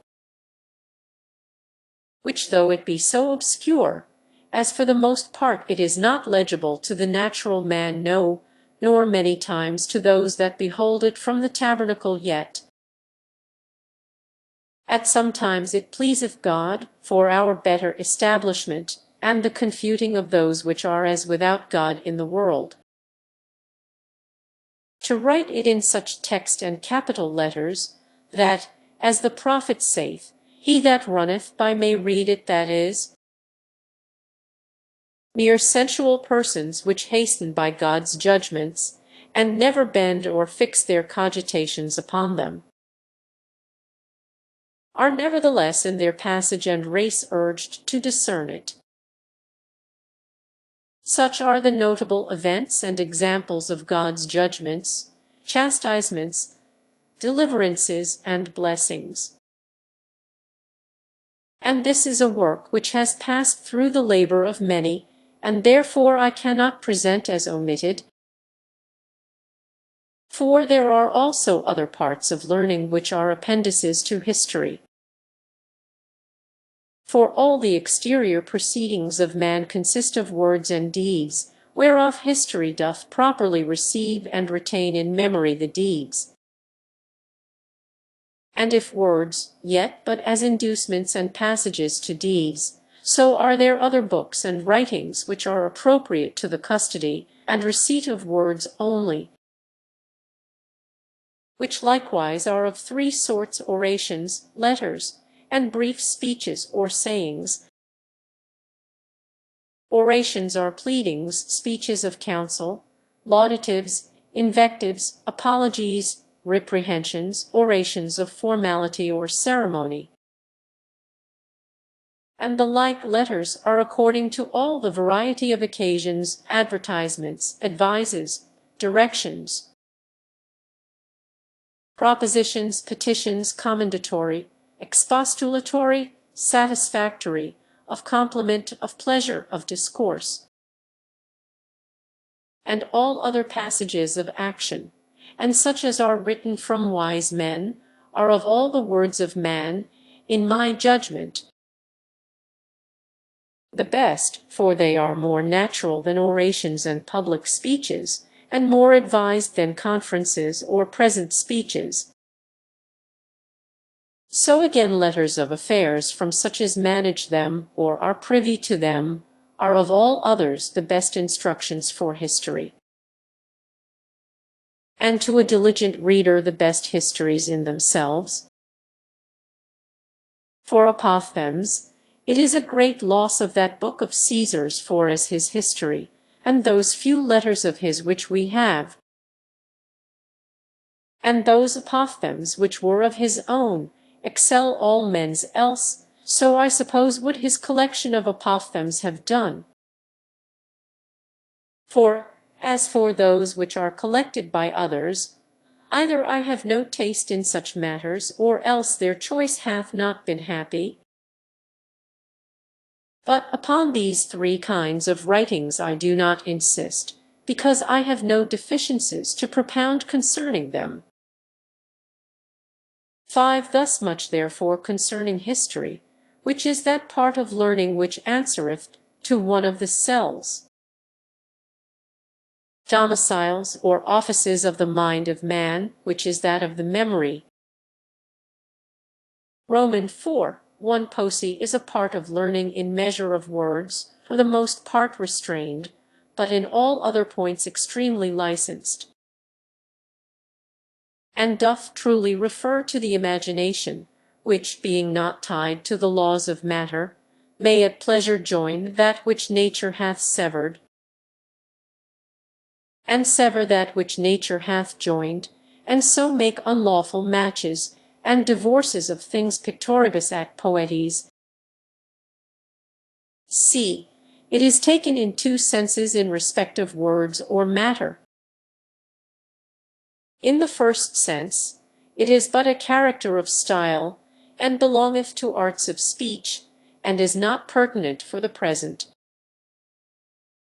In the latter, it is, as hath been said, one of the principal portions of learning, and is nothing else but feigned history,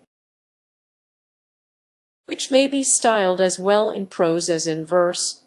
2. The use of this feigned history hath been to give some shadow of satisfaction to the mind of man in those points wherein the nature of things doth deny it. The world being in proportion inferior to the soul, by reason whereof there is, agreeable to the spirit of man,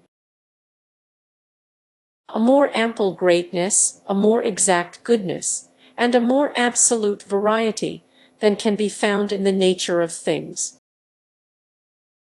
Therefore, because the acts or events of true history have not that magnitude which satisfieth the mind of man, poesy feigneth acts and events greater and more heroical. Because true history propoundeth the successes and issues of actions not so agreeable to the merits of virtue and vice. Therefore poesy feigns them more just in retribution, and more according to revealed providence. Because true history representeth actions and events more ordinary and less interchanged, therefore poesy induth them with more rareness and more unexpected and alternative variations. So as it appeareth that poesy serveth and conferreth to magnanimity, morality, and to delectation.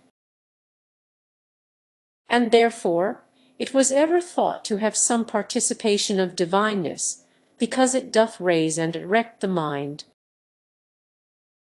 by submitting the shows of things to the desires of the mind, whereas reason doth buckle and bow the mind unto the nature of things. And we see that by these insinuations and congruities with man's nature and pleasure, joined also with the agreement and consort it hath with music, it hath had access and estimation in rude times and barbarous regions, where other learning stood excluded. 3. The division of poesy which is aptest in the propriety thereof besides those divisions which are common unto it with history, as feigned chronicles, feigned lives, and the appendices of history, as feigned epistles, feigned orations. And the rest is into poesy narrative, representative, and allusive. The narrative is a mere imitation of history, with the excesses before remembered, choosing for subjects commonly wars and love, rarely state, and sometimes pleasure or mirth.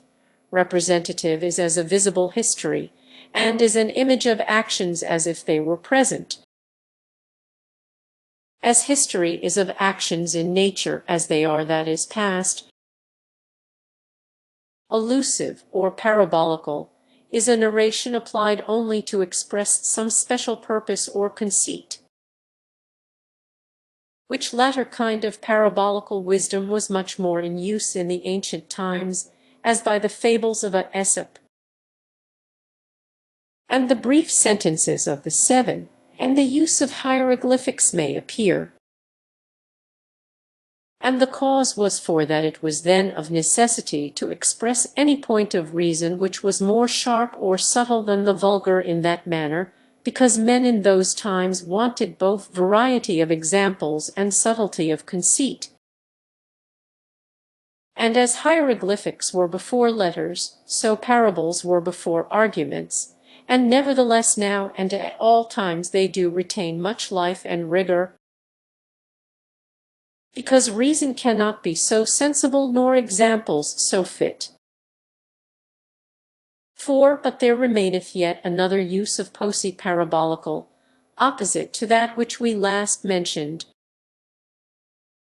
for that tendeth to demonstrate and illustrate that which is taught or delivered, and this other to retire and obscure it, that is, when the secrets and mysteries of religion, policy, or philosophy are involved in fables or parables. Of this in divine poesy we see the uses authorized.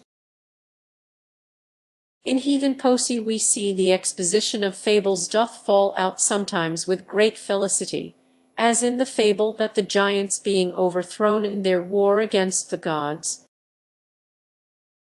the earth their mother in revenge thereof brought forth fame,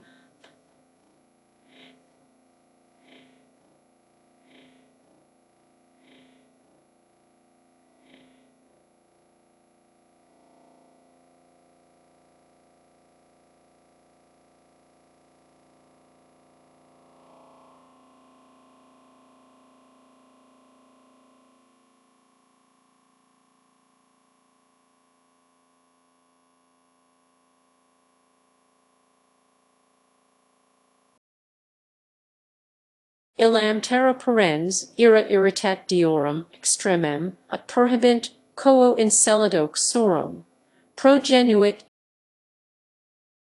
expounded that when princes and monarchs have suppressed actual and open rebels, then the malignity of people, which is the mother of rebellion, doth bring forth libels and slanders,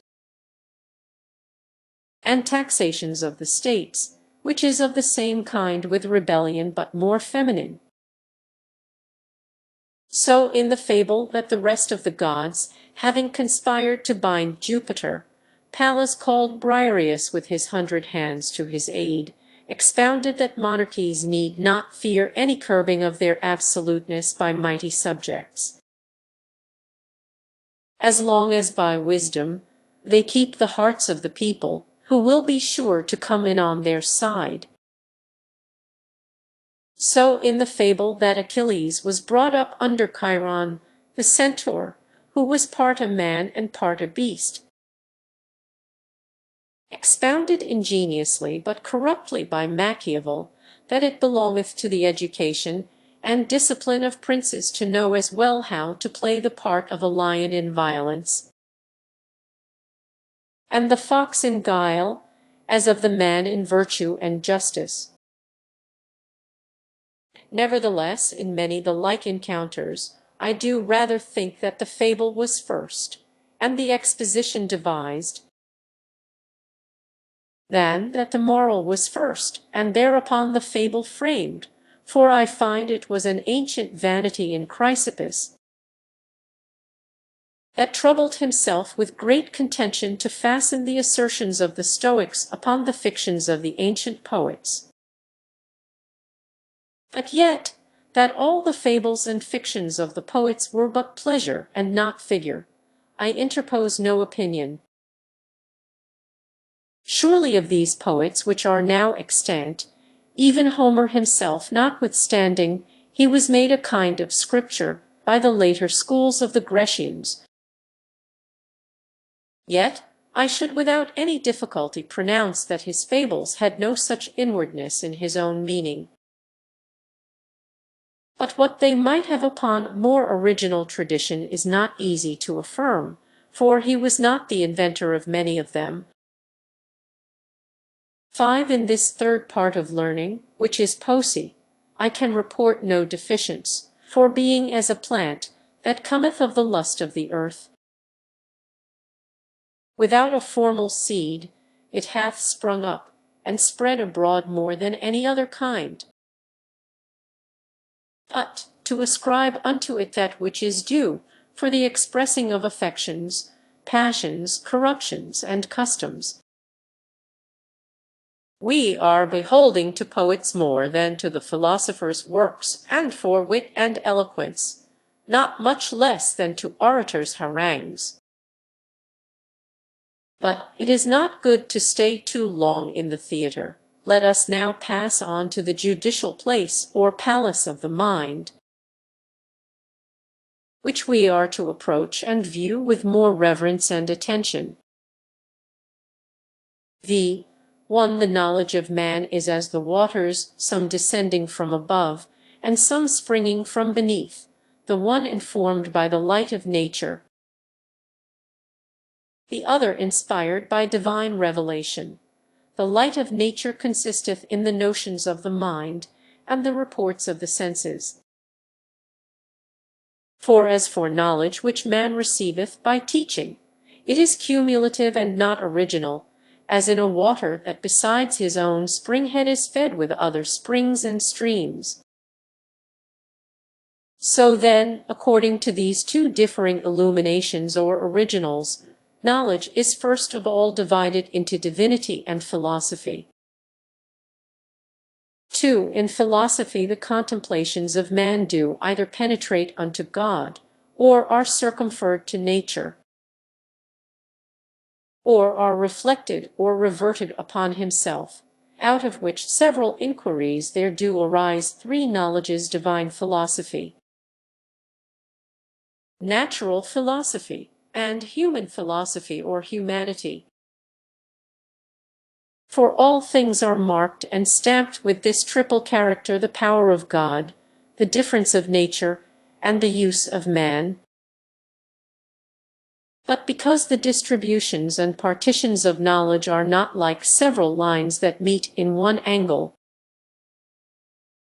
and so touch but in a point, but are like branches of a tree that meet in a stem, which hath a dimension and quantity of entireness and continuance before it come to discontinue and break itself into arms and boughs. Therefore it is good, before we enter into the former distribution, to erect and constitute one universal science, by the name of Philosophia Prima, primitive or summary philosophy, as the main and common way, before we come where the ways part and divide themselves. Which science, whether I should report as deficient or no, I stand doubtful. For I find a certain rhapsody of natural theology, and of divers parts of logic, and of that part of natural philosophy which concerneth the principles, and of that other part of natural philosophy which concerneth the soul or spirit, all these strangely commixed and confused. But being examined, it seemeth to me rather a depredation of other sciences, advanced and exalted unto some height of terms, than anything solid or substantive of itself. Nevertheless, I cannot be ignorant of the distinction which is current, that the same things are handled, but in several respects. As for example, that logic considereth of many things as they are in notion, and this philosophy as they are in nature, the one in appearance, the other in existence. But I find this difference better made than pursued. For if they had considered quantity, similitude, diversity, and the rest of those extern characters of things, as philosophers, and in nature, their inquiries must of force have been of a far other kind than they are. For doth any of them, in handling quantity, speak of the force of union, how and how far it multiplieth virtue? Doth any give the reason why some things in nature are so common, and in so great mass, and others so rare, and in so small quantity? Doth any, in handling similitude and diversity. Assign the cause why iron should not move to iron, which is more like, but move to the lodestone, which is less like. Why in all diversities of things there should be certain participles in nature which are almost ambiguous to which kind they should be referred. But there is a mere and deep silence touching the nature and operation of those common adjuncts of things, as in nature, and only a resuming and repeating of the force and use of them in speech or argument. Therefore, because in a writing of this nature I avoid all subtlety, my meaning touching this original or universal philosophy is thus: in a plain and gross description by negative, that it be a receptacle for all such profitable observations and axioms as fall not within the compass of any of the special parts of philosophy or sciences, but are more common and of a higher stage. For example, is not the rule, si inoquilibus equalia adis, omnia erunt inequalia, an axiom as well of justice as of the mathematics? And is there not a true coincidence between commutative and distributive justice, and arithmetical and geometrical proportion? Is not that other rule, qui in eodem tertio convenient, et inter se convenient, a rule taken from the mathematics, but so potent in logic as all syllogisms are built upon it? Omnia mutantur nil interit, a contemplation in philosophy thus, that the quantum of nature is eternal; in natural theology thus, that it requireth the same omnipotency to make somewhat nothing, which at the first made nothing somewhat, according to the Scripture. Didici quod omnia opera, quo fecit Deus, perseverant in perpetuum, non possumus eis quicquam adire nec offera. Is not the ground, which Machiavel wisely and largely discourseth concerning governments, that the way to establish and preserve them is to reduce them ad principia a rule in religion and nature, as well as in civil administration? Was not the Persian magic a reduction or correspondence of the principles and architectures of nature to the rules and policy of governments? Is not the precept of a musician to fall from a discord or harsh accord upon a concord or sweet accord alike true in affection? Is not the trope of music to avoid or slide from the close or cadence common with the trope of rhetoric of deceiving expectation? Is not the delight of the quavering upon a stop in music the same with the playing of light upon the water? Splendid tremulo sub lumine pontis. Are not the organs of the senses of one kind with the organs of reflection? The eye with a glass, the ear with a cave or straight, determined and bounded. Neither are these only similitudes, as men of narrow observation may conceive them to be, but the same footsteps of nature, treading or printing upon several subjects or matters. This science, therefore, as I understand it, I may justly report as deficient, for I see sometimes the profounder sort of wits in handling some particular argument, will now and then draw a bucket of water out of this well for their present use, but the spring-head thereof seemeth to me not to have been visited, being of so excellent use both for the disclosing of nature and the abridgment of art. The eye, one, this science being therefore first placed as a common parent like unto Berecynthia, which had so much heavenly issue. Omnis silicolas, omnis supera alta tenets. We may return to the former distribution of the three philosophies divine,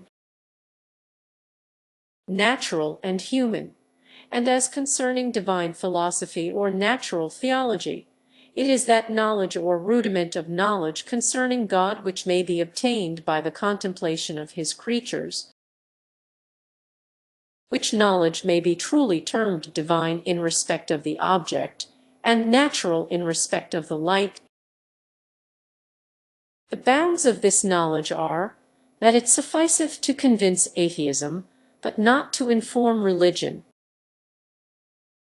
And therefore there was never miracle wrought by God to convert an atheist, because the light of nature might have led him to confess a God.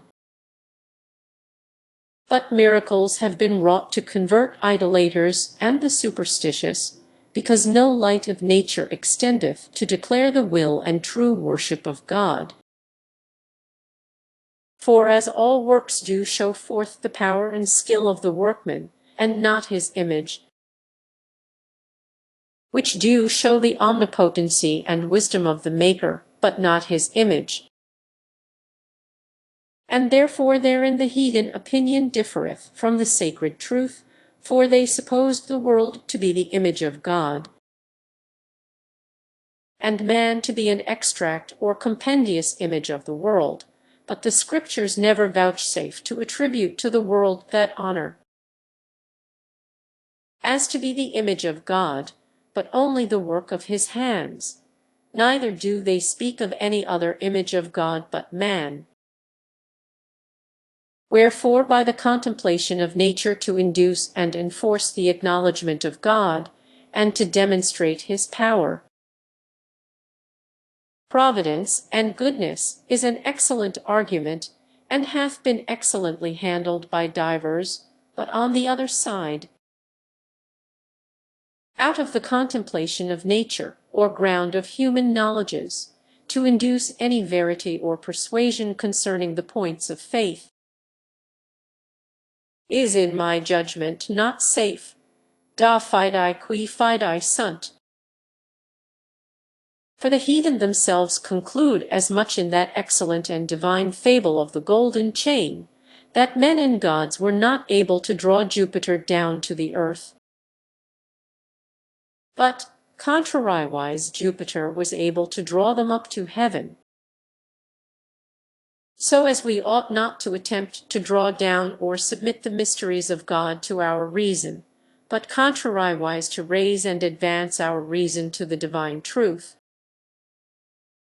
So as in this part of knowledge, touching divine philosophy, I am so far from noting any deficiency, as I rather note an excess. Whereunto I have digressed because of the extreme prejudice which both religion and philosophy hath received, and may receive by being commixed together, as that which undoubtedly will make an heretical religion, and an imaginary and fabulous philosophy. Two otherwise it is of the nature of angels and spirits, which is an appendix of theology, both divine and natural, and is neither inscrutable nor interdicted. For although the Scripture saith, let no man deceive you in sublime discourse touching the worship of angels, pressing into that he knoweth not, and see, yet notwithstanding if you observe well that precept, it may appear thereby that there be two things only forbidden adoration of them, and opinion fantastical of them, either to extol them further than appertaineth to the degree of a creature, or to extol a man's knowledge of them further than he hath ground.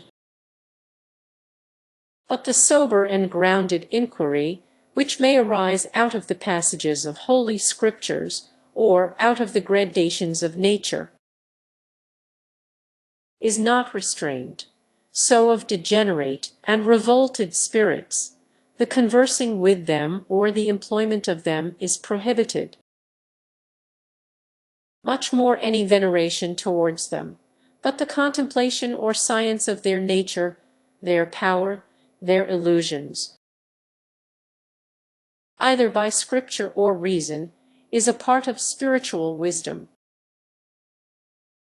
For so the Apostle saith, and it is no more unlawful to inquire the nature of evil spirits, than to inquire the force of poisons in nature, or the nature of sin and vice in morality. But this part touching angels and spirits I cannot note as deficient. For many have occupied themselves in it. I may rather challenge it, in many of the writers thereof, as fabulous and fantastical. Romans 7:1 Leaving therefore divine philosophy or natural theology, not divinity or inspired theology, which we reserve for the last of all as the haven and sabbath of all man's contemplations, we will now proceed to natural philosophy. If then it be true that Democritus said, that the truth of nature lieth hid in certain deep mines and caves, and if it be true likewise that the alchemists do so much inculcate, that Vulcan is a second nature, and imitateth that dexterously and compendiously, which nature worketh by ambages and length of time, it were good to divide natural philosophy into the mine and the furnace, and to make two professions or occupations of natural philosophers, some to be pioneers and some smiths,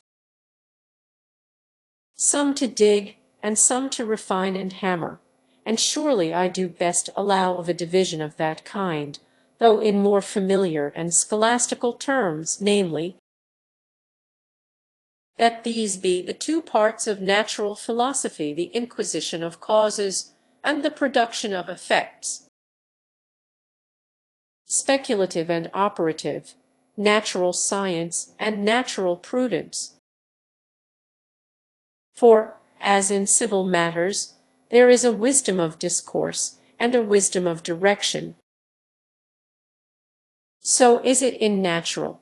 And here I will make a request, that for the latter, or at least for a part thereof, I may revive and reintegrate the misapplied and abused name of natural magic, which in the true sense is but natural wisdom, or natural prudence, taken according to the ancient acception, purged from vanity and superstition. Now, although it be true, and I know it well, that there is an intercourse between causes and effects, so as both these knowledges, speculative and operative, have a great connection between themselves, yet because all true and fruitful natural philosophy hath a double scale or ladder, ascendant and descendant, ascending from experiments to the invention of causes, and descending from causes to the invention of new experiments. Therefore I judge it most requisite that these two parts be severally considered and handled. To natural science or theory is divided into physic and metaphysic, wherein I desire it may be conceived that I use the word metaphysic in a differing sense from that is received. And in like manner, I doubt not but it will easily appear to men of judgment, that in this and other particulars, wheresoever my conception and notion may differ from the ancient, yet I am studious to keep the ancient terms, for hoping well to deliver myself from mistaking by the order and perspicuous expressing of that I do propound. I am otherwise zealous and affectionate to recede as little from antiquity, either in terms or opinions, as may stand with truth and the proficience of knowledge. And herein I cannot a little marvel at the philosopher Aristotle, that did proceed in such a spirit of difference and contradiction towards all antiquity, undertaking not only to frame new words of science at pleasure, but to confound and extinguish all ancient wisdom, insomuch as he never nameth or mentioneth an ancient author or opinion, but to confute and reprove, wherein for glory and drawing followers and disciples, he took the right course. For certainly there cometh to pass, and hath place in human truth, that which was noted and pronounced in the highest truth. Nec recipits me, si quis venerit in nomine suo eam recipieties. But in this divine aphorism, considering to whom it was applied, namely, to Antichrist, the highest deceiver, we may discern well that the coming in a man's own name, without regard of antiquity or paternity, is no good sign of truth, although it be joined with the fortune and success of an eam recipieties. But for this excellent person Aristotle, I will think of him that he learned that humour of his scholar, with whom it seemeth he did emulate, the one to conquer all opinions, as the other to conquer all nations. Wherein, nevertheless, it may be, he may at some men's hands, that are of a bitter disposition, get a like title as his scholar did,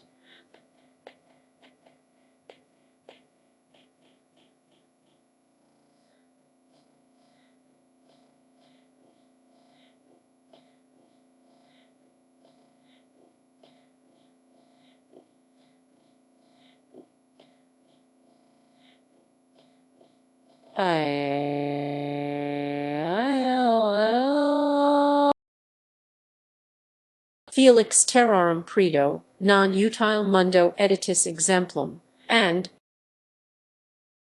see so, Felix doctrini predo, but to me, on the other side, that do desire as much as lieth in my pen to ground a sociable intercourse between antiquity and proficience. It seemeth best to keep way with antiquity usted ares, and therefore to retain the ancient terms, though I sometimes alter the uses and definitions, according to the moderate proceeding in civil government, where, although there be some alteration, yet that holdeth which Tacitus wisely noteth, idem magistratuum vocabula. 3. To return, therefore, to the use and acception of the term metaphysic, as I do now understand the word. It appeareth, by that which hath been already said, that I intend philosophia prima, summary philosophy and metaphysic, which heretofore have been confounded as one, to be two distinct things. For the one I have made as a parent or common ancestor to all knowledge, and the other I have now brought in as a branch or descendant of natural science. It appeareth likewise that I have assigned to summary philosophy the common principles and axioms, which are promiscuous and indifferent to several sciences. I have assigned unto it likewise the inquiry touching the operation or the relative and adventive characters of essences, as quantity, similitude, diversity, possibility, and the rest, with this distinction and provision, that they be handled as they have efficacy in nature, and not logically. It appeareth likewise that natural theology, which heretofore hath been handled confusedly with metaphysic, I have enclosed and bounded by itself, wherein I may without prejudice preserve thus much of the conceit of antiquity, that physic should contemplate that which is inherent in matter,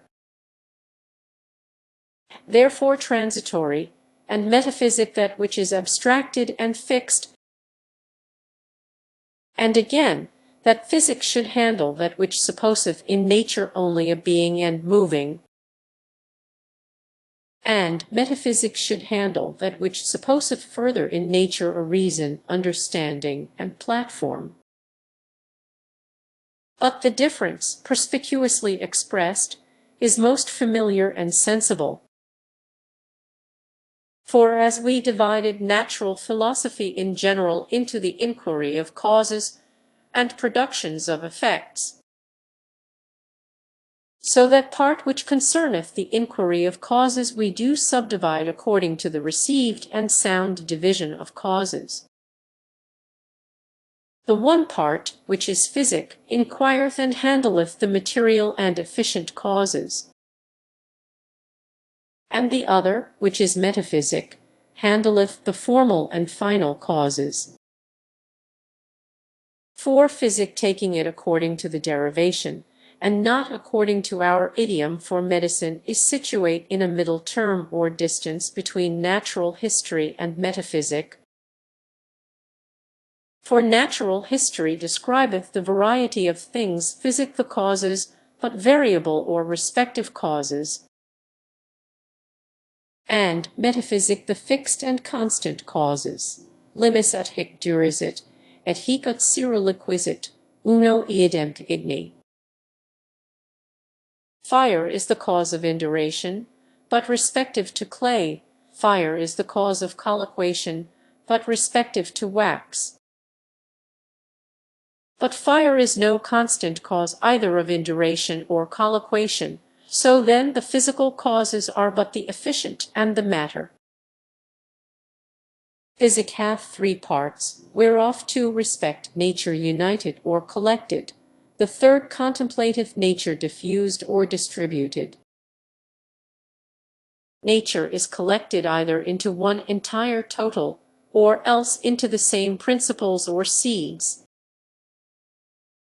So as the first doctrine is touching the contexture or configuration of things, as de mundo, de universitate rerum,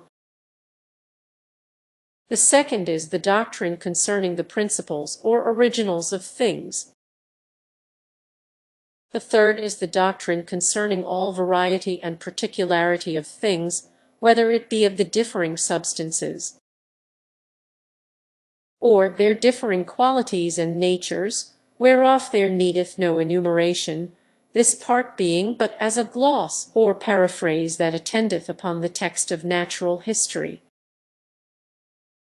Of these three I cannot report any as deficient.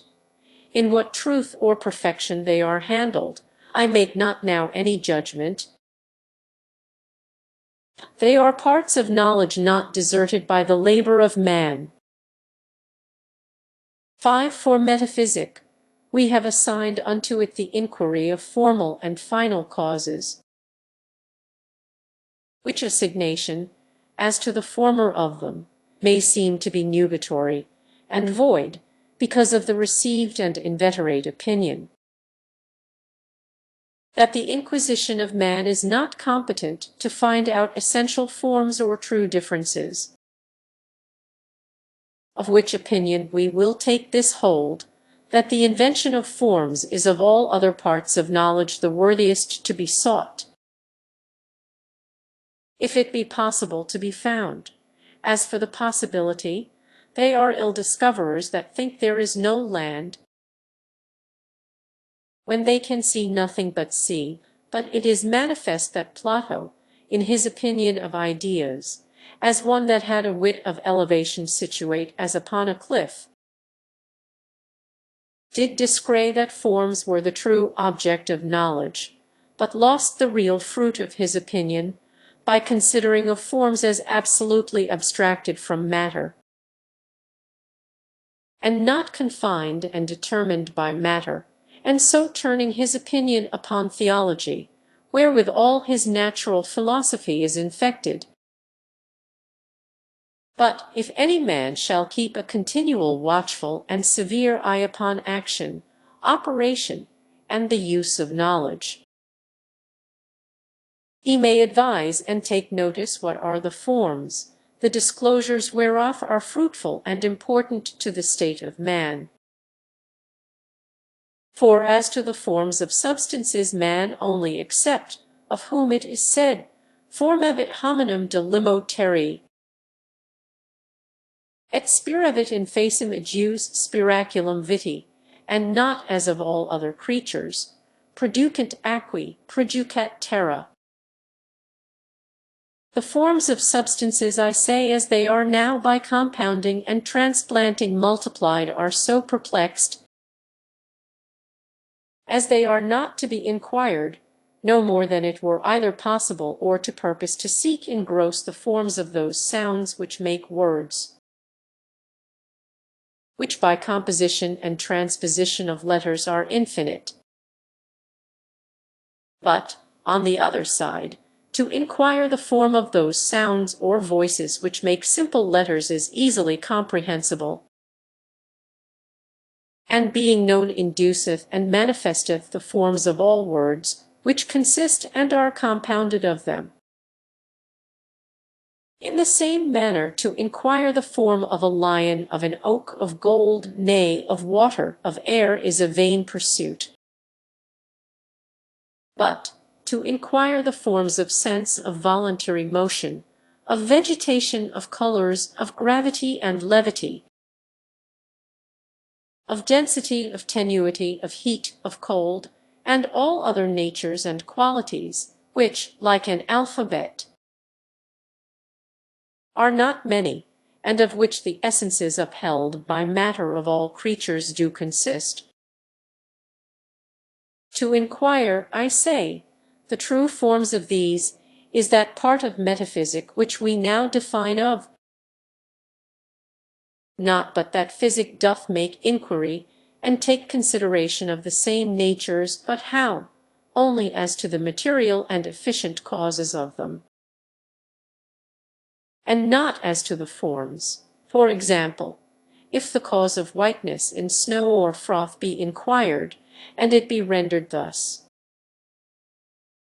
that the subtle intermixture of air and water is the cause, it is well rendered, but, nevertheless, is this the form of whiteness? No. But it is the efficient, which is ever but vehiculum formi.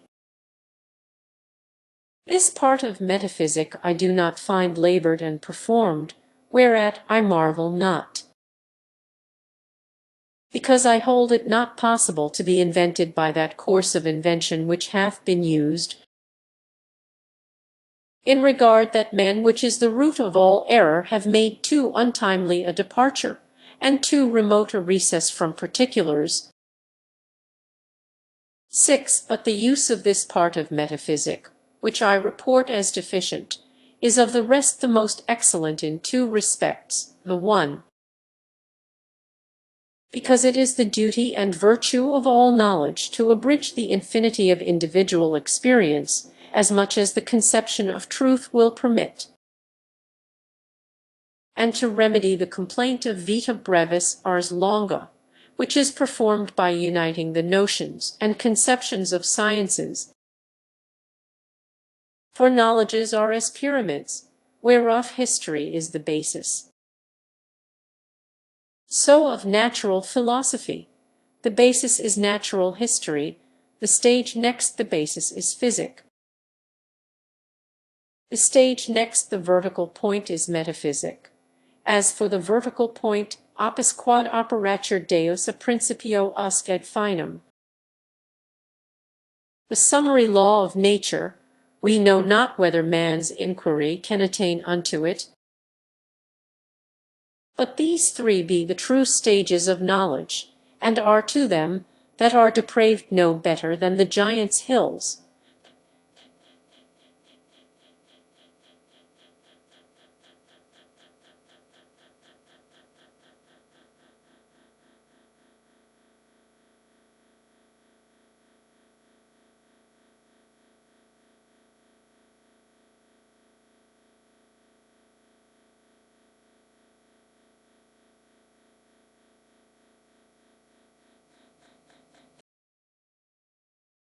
Ter sunt canati imponer pelio ossum, silicit ec ossi fransum involver Olympum.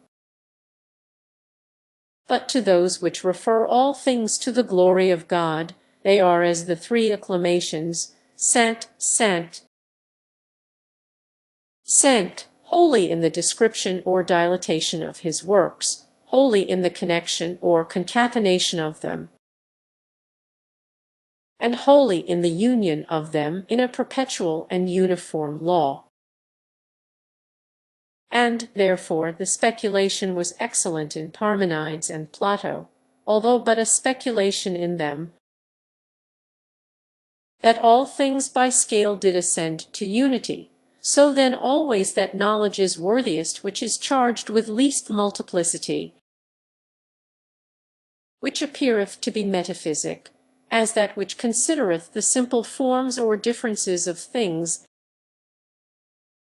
which are few in number, and the degrees and coordinations whereof make all this variety. The second respect, which valueth and commendeth this part of metaphysic, is that it doth enfranchise the power of man unto the greatest liberty and possibility of works and effects. For physic carrieth men in narrow and restrained ways, subject to many accidents and impediments, imitating the ordinary flexuous courses of nature. But lati undique sunt sapientibus via, to sapience which was anciently defined to be rerum divinarum et humanarum scientia there is ever a choice of means. For physical causes give light to new invention in simile materia.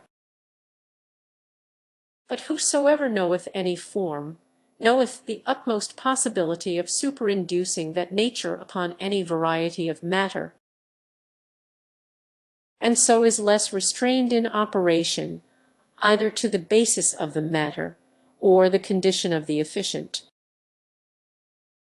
Which kind of knowledge Solomon likewise, though in a more divine sense, elegantly describeth, non arctibuntur gressus tui, et currens non habis offindiculum. The ways of sapience are not much liable either to particularity or chance. 7. The second part of metaphysic is the inquiry of final causes, which I am moved to report not as omitted, but as misplaced. And yet, if it were but a fault in order, I would not speak of it. For order is matter of illustration, but pertaineth not to the substance of sciences. But this misplacing hath caused a deficience, or at least a great imperfections in the sciences themselves. For the handling of final causes, mixed with the rest in physical inquiries, hath intercepted the severe and diligent inquiry of all real and physical causes, and given men the occasion to stay upon these satisfactory and specious causes, to the great arrest and prejudice of further discovery. For this I find done not only by Plato, who ever anchoreth upon that shore, but by Aristotle, Galen, and others which do usually likewise fall upon these flats of discoursing causes. For to say that the hairs of the eyelids are for a quickset and fence about the sight,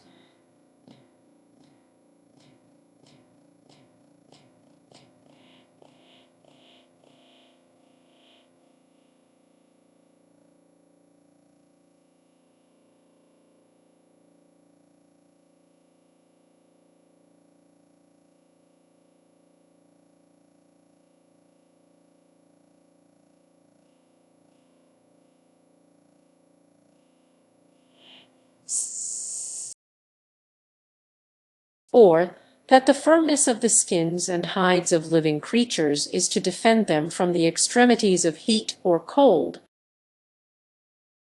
or that the bones are for the columns or beams, whereupon the frames of the bodies of living creatures are built, or that the leaves of trees are for protecting of the fruit, or that the clouds are for watering of the earth, or that the solidness of the earth is for the station and mansion of living creatures, and the like, is well inquired and collected in metaphysic, but in physic they are impertinent. Nay, they are indeed, but remoras and hindrances to stay and slug the ship from further sailing. and have brought this to pass, that the search of the physical causes hath been neglected and passed in silence. And, therefore, the natural philosophy of Democritus and some others, who did not suppose a mind or reason in the frame of things, but attributed the form thereof able to maintain itself to infinite essays or proofs of nature, which they term fortune, seemeth to me, as far as I can judge by the recital and fragments which remain unto us in particularities of physical causes, more real and better inquired than that of Aristotle and Plato, whereof both intermingled final causes, the one as a part of theology, and the other as a part of logic, which were the favorite studies respectively of both those persons, not because those final causes are not true and worthy to be inquired, being kept within their own province, but because their excursions into the limits of physical causes hath bred a vastness and solitude in that tract. For otherwise, keeping their precincts and borders, men are extremely deceived if they think there is an enmity or repugnancy at all between them. For the cause rendered, that the hairs about the eyelids are for the safeguard of the sight, doth not impugn the cause rendered, that pilosity is incident to orifices of moisture muscosi fonts, and nor the cause rendered, that the firmness of hides is for the armor of the body against extremities of heat or cold, doth not impugn the cause rendered, that contraction of pores is incident to the outwardest parts, in regard of their adjacence to foreign or unlike bodies,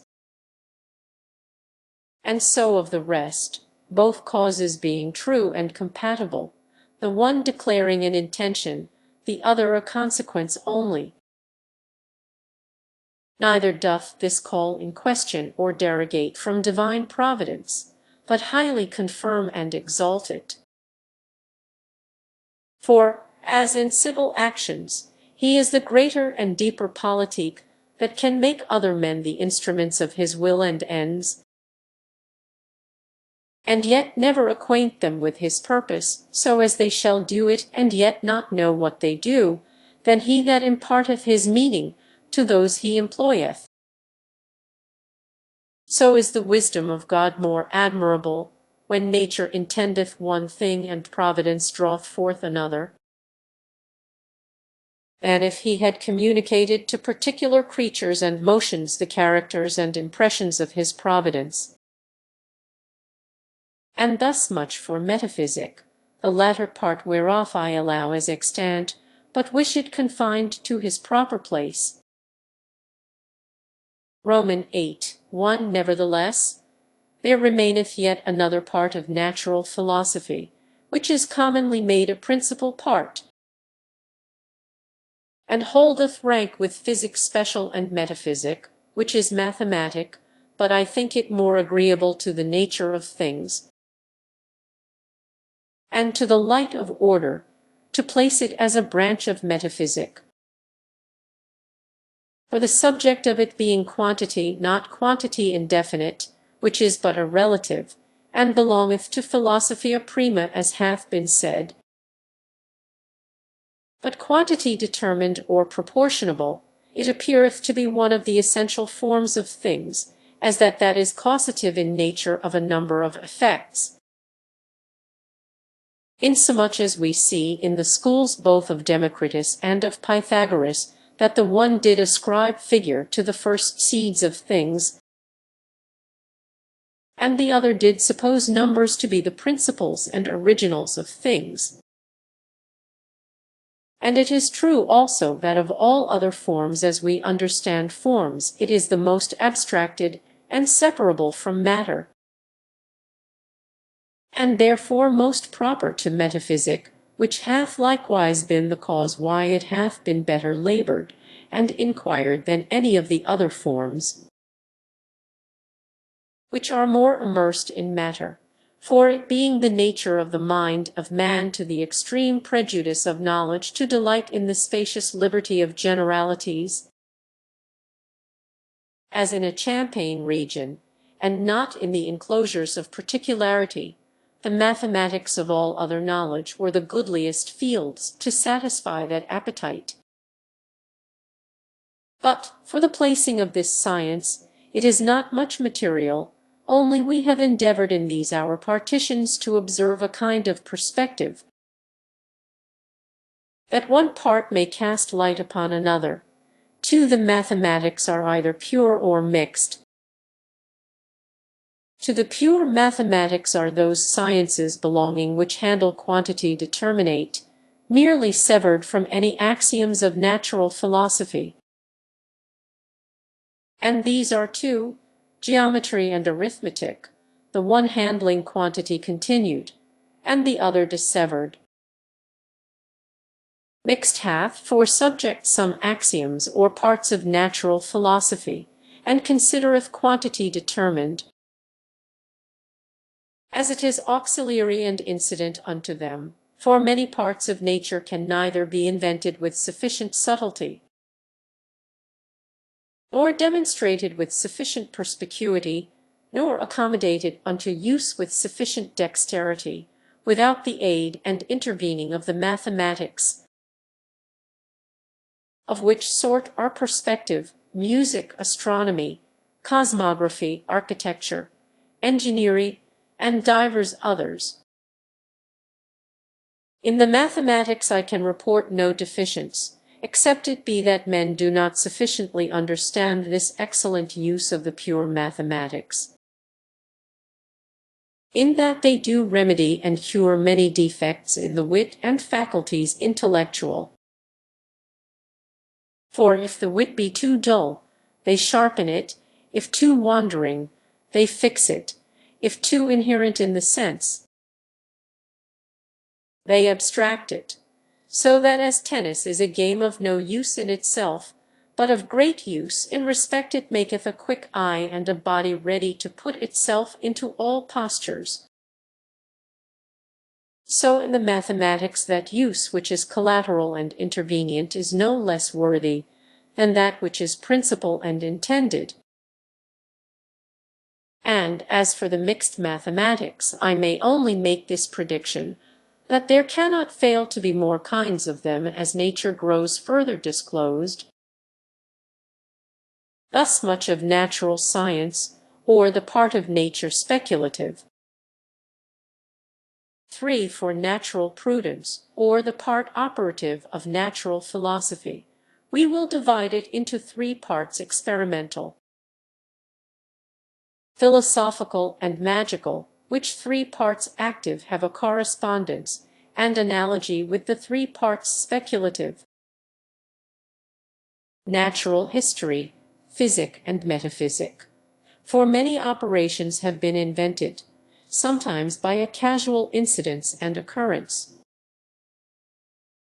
sometimes by a purposed experiment, and of those which have been found by an intentional experiment, some have been found out by varying or extending the same experiment, some by transferring and compounding divers experiments the one into the other, which kind of invention an empiric may manage. Again, by the knowledge of physical causes, there cannot fail to follow many indications and designations of new particulars, if men in their speculation will keep one eye upon use and practice.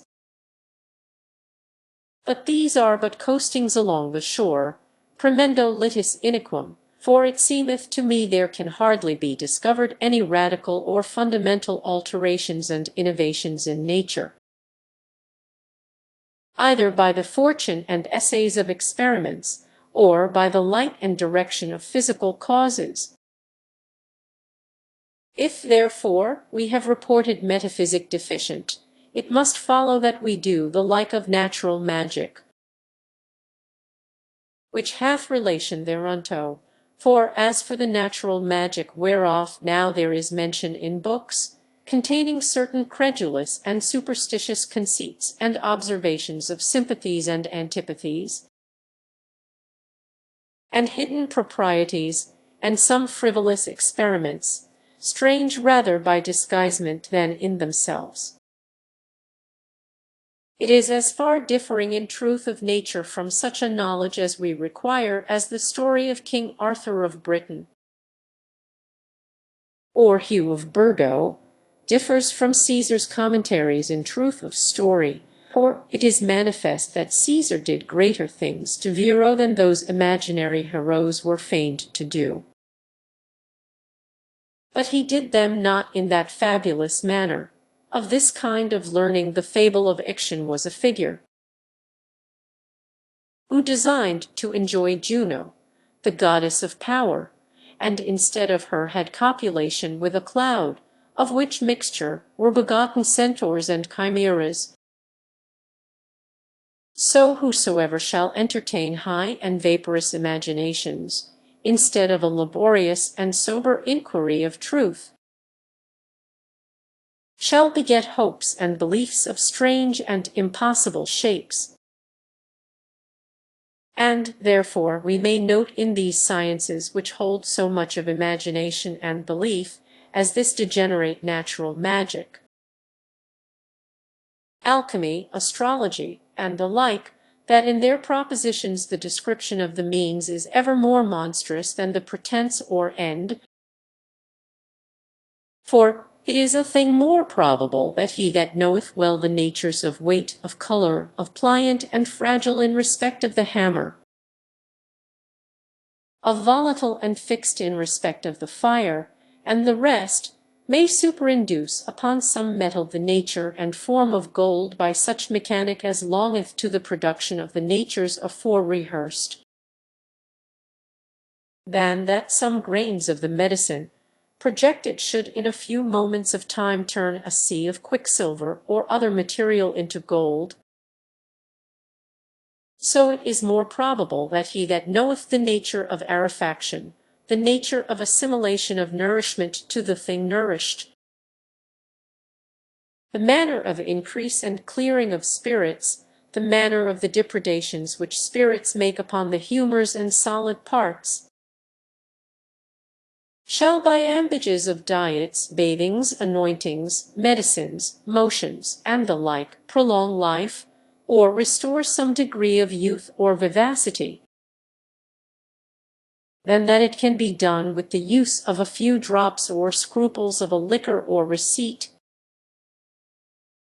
To conclude, therefore, the true natural magic, which is that great liberty and latitude of operation which dependeth upon the knowledge of forms, I may report deficient, as the relative thereof is. To which part, if we be serious and incline not to vanities and plausible discourse,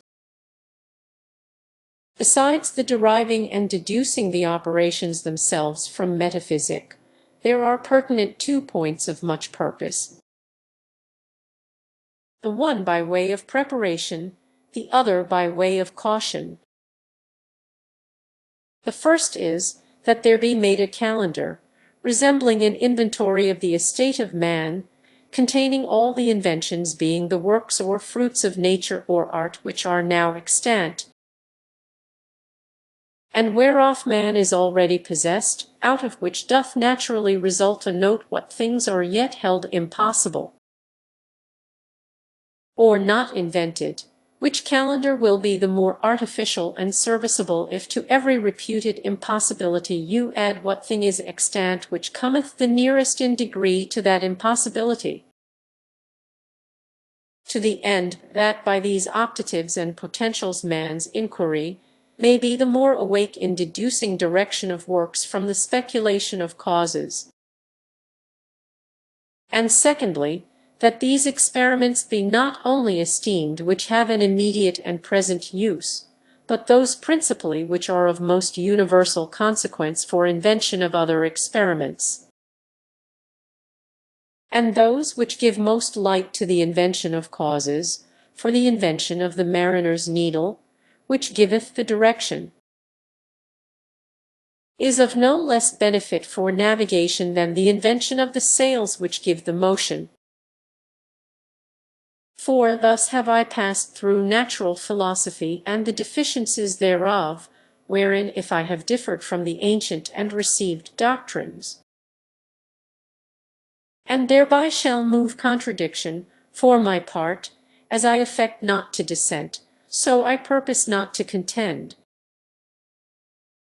If it be truth, non canimus certes respondent omnia sylvi. The voice of nature will consent, whether the voice of man do or no. And as Alexander Borgia was wont to say of the expedition of the French for Naples, that they came with chalk in their hands to mark up their lodgings, and not with weapons to fight, so I like better that entry of truth which cometh peaceably with chalk to mark up those minds which are capable to lodge and harbour it, than that which cometh with pugnacity and contention. 5. But there remaineth a division of natural philosophy according to the report of the inquiry, and nothing concerning the matter or subject, and that is positive and considerative. And the inquiry reporteth either an assertion or a doubt. These doubts or non-lices are of two sorts, particular and total. For the first, we see a good example thereof in Aristotle's problems, which deserved to have had a better continuance. But so nevertheless, as there is one point whereof warning is to be given and taken, the registering of doubts hath two excellent uses. The one, that it saveth philosophy from errors and falsehoods, when that which is not fully appearing is not collected into assertion, whereby error might draw error, but reserved in doubt. The other, that the entry of doubts are as so many suckers or sponges to draw use of knowledge, insomuch as that which if doubts had not preceded, a man should never have advised, but passed it over without note. By the suggestion and solicitation of doubts is made to be attended and applied. But both these commodities do scarcely countervail an inconvenience, which will intrude itself if it be not debarred, which is, that when a doubt is once received, men labor rather how to keep it a doubt still, than how to solve it, and accordingly bend their wits. Of this we see the familiar example in lawyers and scholars, both which, if they have once admitted a doubt, it goeth ever after authorized for a doubt. But that use of wit and knowledge is to be allowed, which laboureth to make doubtful things certain, and not those which labour to make certain things doubtful. Therefore these calendars of doubts I commend as excellent things, so that there he this caution used, that when they be thoroughly sifted and brought to resolution, they be from thenceforth omitted, discarded, and not continued to cherish and encourage men in doubting. To which calendar of doubts or problems I advise thee annexed another calendar, as much or more material, which is a calendar of popular errors, I mean chiefly in natural history, such as pass in speech and conceit, and are nevertheless apparently detected and convicted of untruth. That man's knowledge be not weakened nor embarrassed by such dross and vanity. As for the doubts or non-lices general or in total, I understand those differences of opinions touching the principles of nature,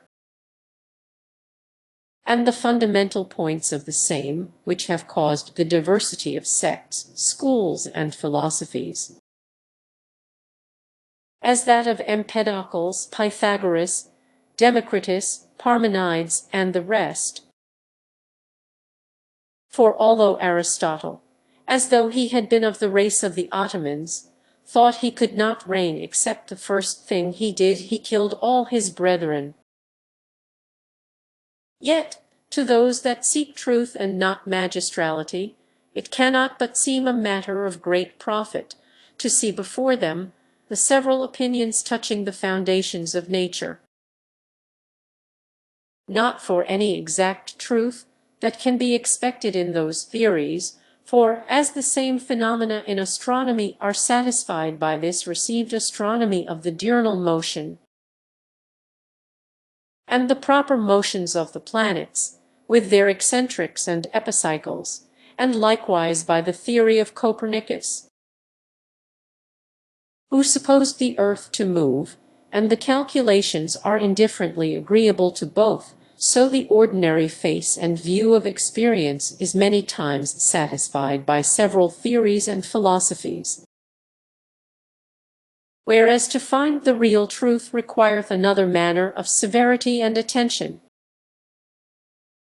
For as Aristotle saith, that children at the first will call every woman mother, but afterward they come to distinguish according to truth,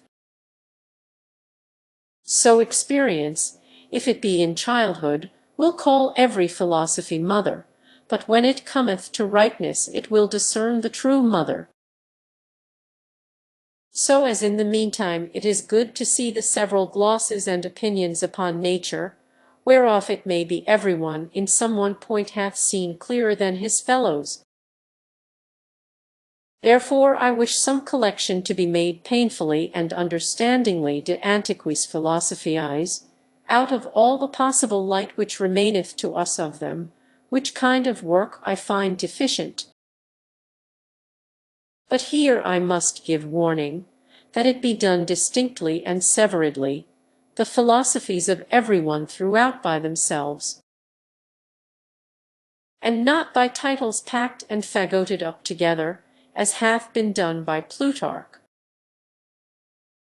For it is the harmony of a philosophy in itself, which giveth it light and credence. Whereas if it be singled and broken, it will seem more foreign and dissonant. For, as when I read in Tacitus the actions of Nero or Claudius with circumstances of times, inducements, and occasions, I find them not so strange, but when I read them in Suetonius Tranquillus, gathered into titles and bundles and not in order of time, they seem more monstrous and incredible. So is it of any philosophy reported entire, and dismembered by articles. Neither do I exclude opinions of latter times to be likewise represented in this calendar of sects of philosophy, as that of Theophrastus Paracelsus, eloquently reduced into an harmony by the pen of Severinus the Dane, and that of Tilesius and his scholar Donius, being as a pastoral philosophy, full of sense, but of no great depth, and that of Fracastorius, who, though he pretended not to make any new philosophy, yet did use the absoluteness of his own sense upon the old, and that of Gilbertus our countryman, who revived, with some alterations and demonstrations, the opinions of Xenophanes, and any other worthy to be admitted. 6. Thus have we now dealt with two of the three beams of man's knowledge. That is radius directus, which is referred to nature, radius refractus, which is referred to God, and cannot report truly because of the inequality of the medium. There resteth radius reflexus, whereby man beholdeth and contemplateth himself. Roman 9. 1. We come therefore now to that knowledge whereunto the ancient oracle directeth us, which is the knowledge of ourselves, which deserveth the more accurate handling, by how much it toucheth us more nearly. This knowledge, as it is the end and term of natural philosophy in the intention of man, so notwithstanding it is but a portion of natural philosophy in the continent of nature. And generally let this be a rule, that all partitions of knowledges be accepted rather for lines and veins than for sections and separations, and that the continuance and entireness of knowledge be preserved.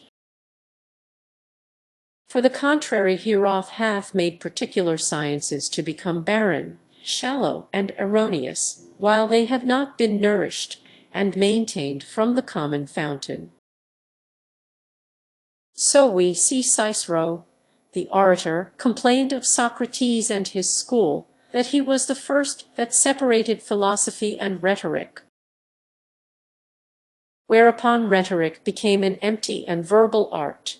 So we may see that the opinion of Copernicus touching the rotation of the earth, which astronomy itself cannot correct, because it is not repugnant to any of the phenomena, yet natural philosophy may correct. So we see also that the science of medicine, if it be destituted and forsaken by natural philosophy, it is not much better than an empirical practice. With this reservation, therefore, we proceed to human philosophy or humanity, which hath two parts. The one considereth man segregate or distributively, the other congregate or in society, so as human philosophy is either simple and particular, or conjugate and civil. Humanity particular consisteth of the same parts whereof man consisteth, that is, of knowledges which respect the body, and of knowledges that respect the mind. But before we distribute so far, it is good to constitute. For I do take the consideration in general, and at large, of human nature to be fit to be emancipate, and made a knowledge by itself. Not so much in regard of those delightful and elegant discourses which have been made of the dignity of man, of his miseries, of his state and life, and the like adjuncts of his common and undivided nature, but chiefly in regard of the knowledge concerning the sympathies and concordances between the mind and body, which being mixed cannot be properly assigned to the sciences of either. 2. This knowledge hath two branches, for as all leagues and amities consist of mutual intelligence and mutual offices, so this league of mind and body hath these two parts, how the one discloseth the other, and how the one worketh upon the other. Discovery and impression. The former of these hath begotten two arts, both of prediction or pronotion, whereof the one is honored with the inquiry of Aristotle, and the other of Hippocrates. And although they have of later time been used to be coupled with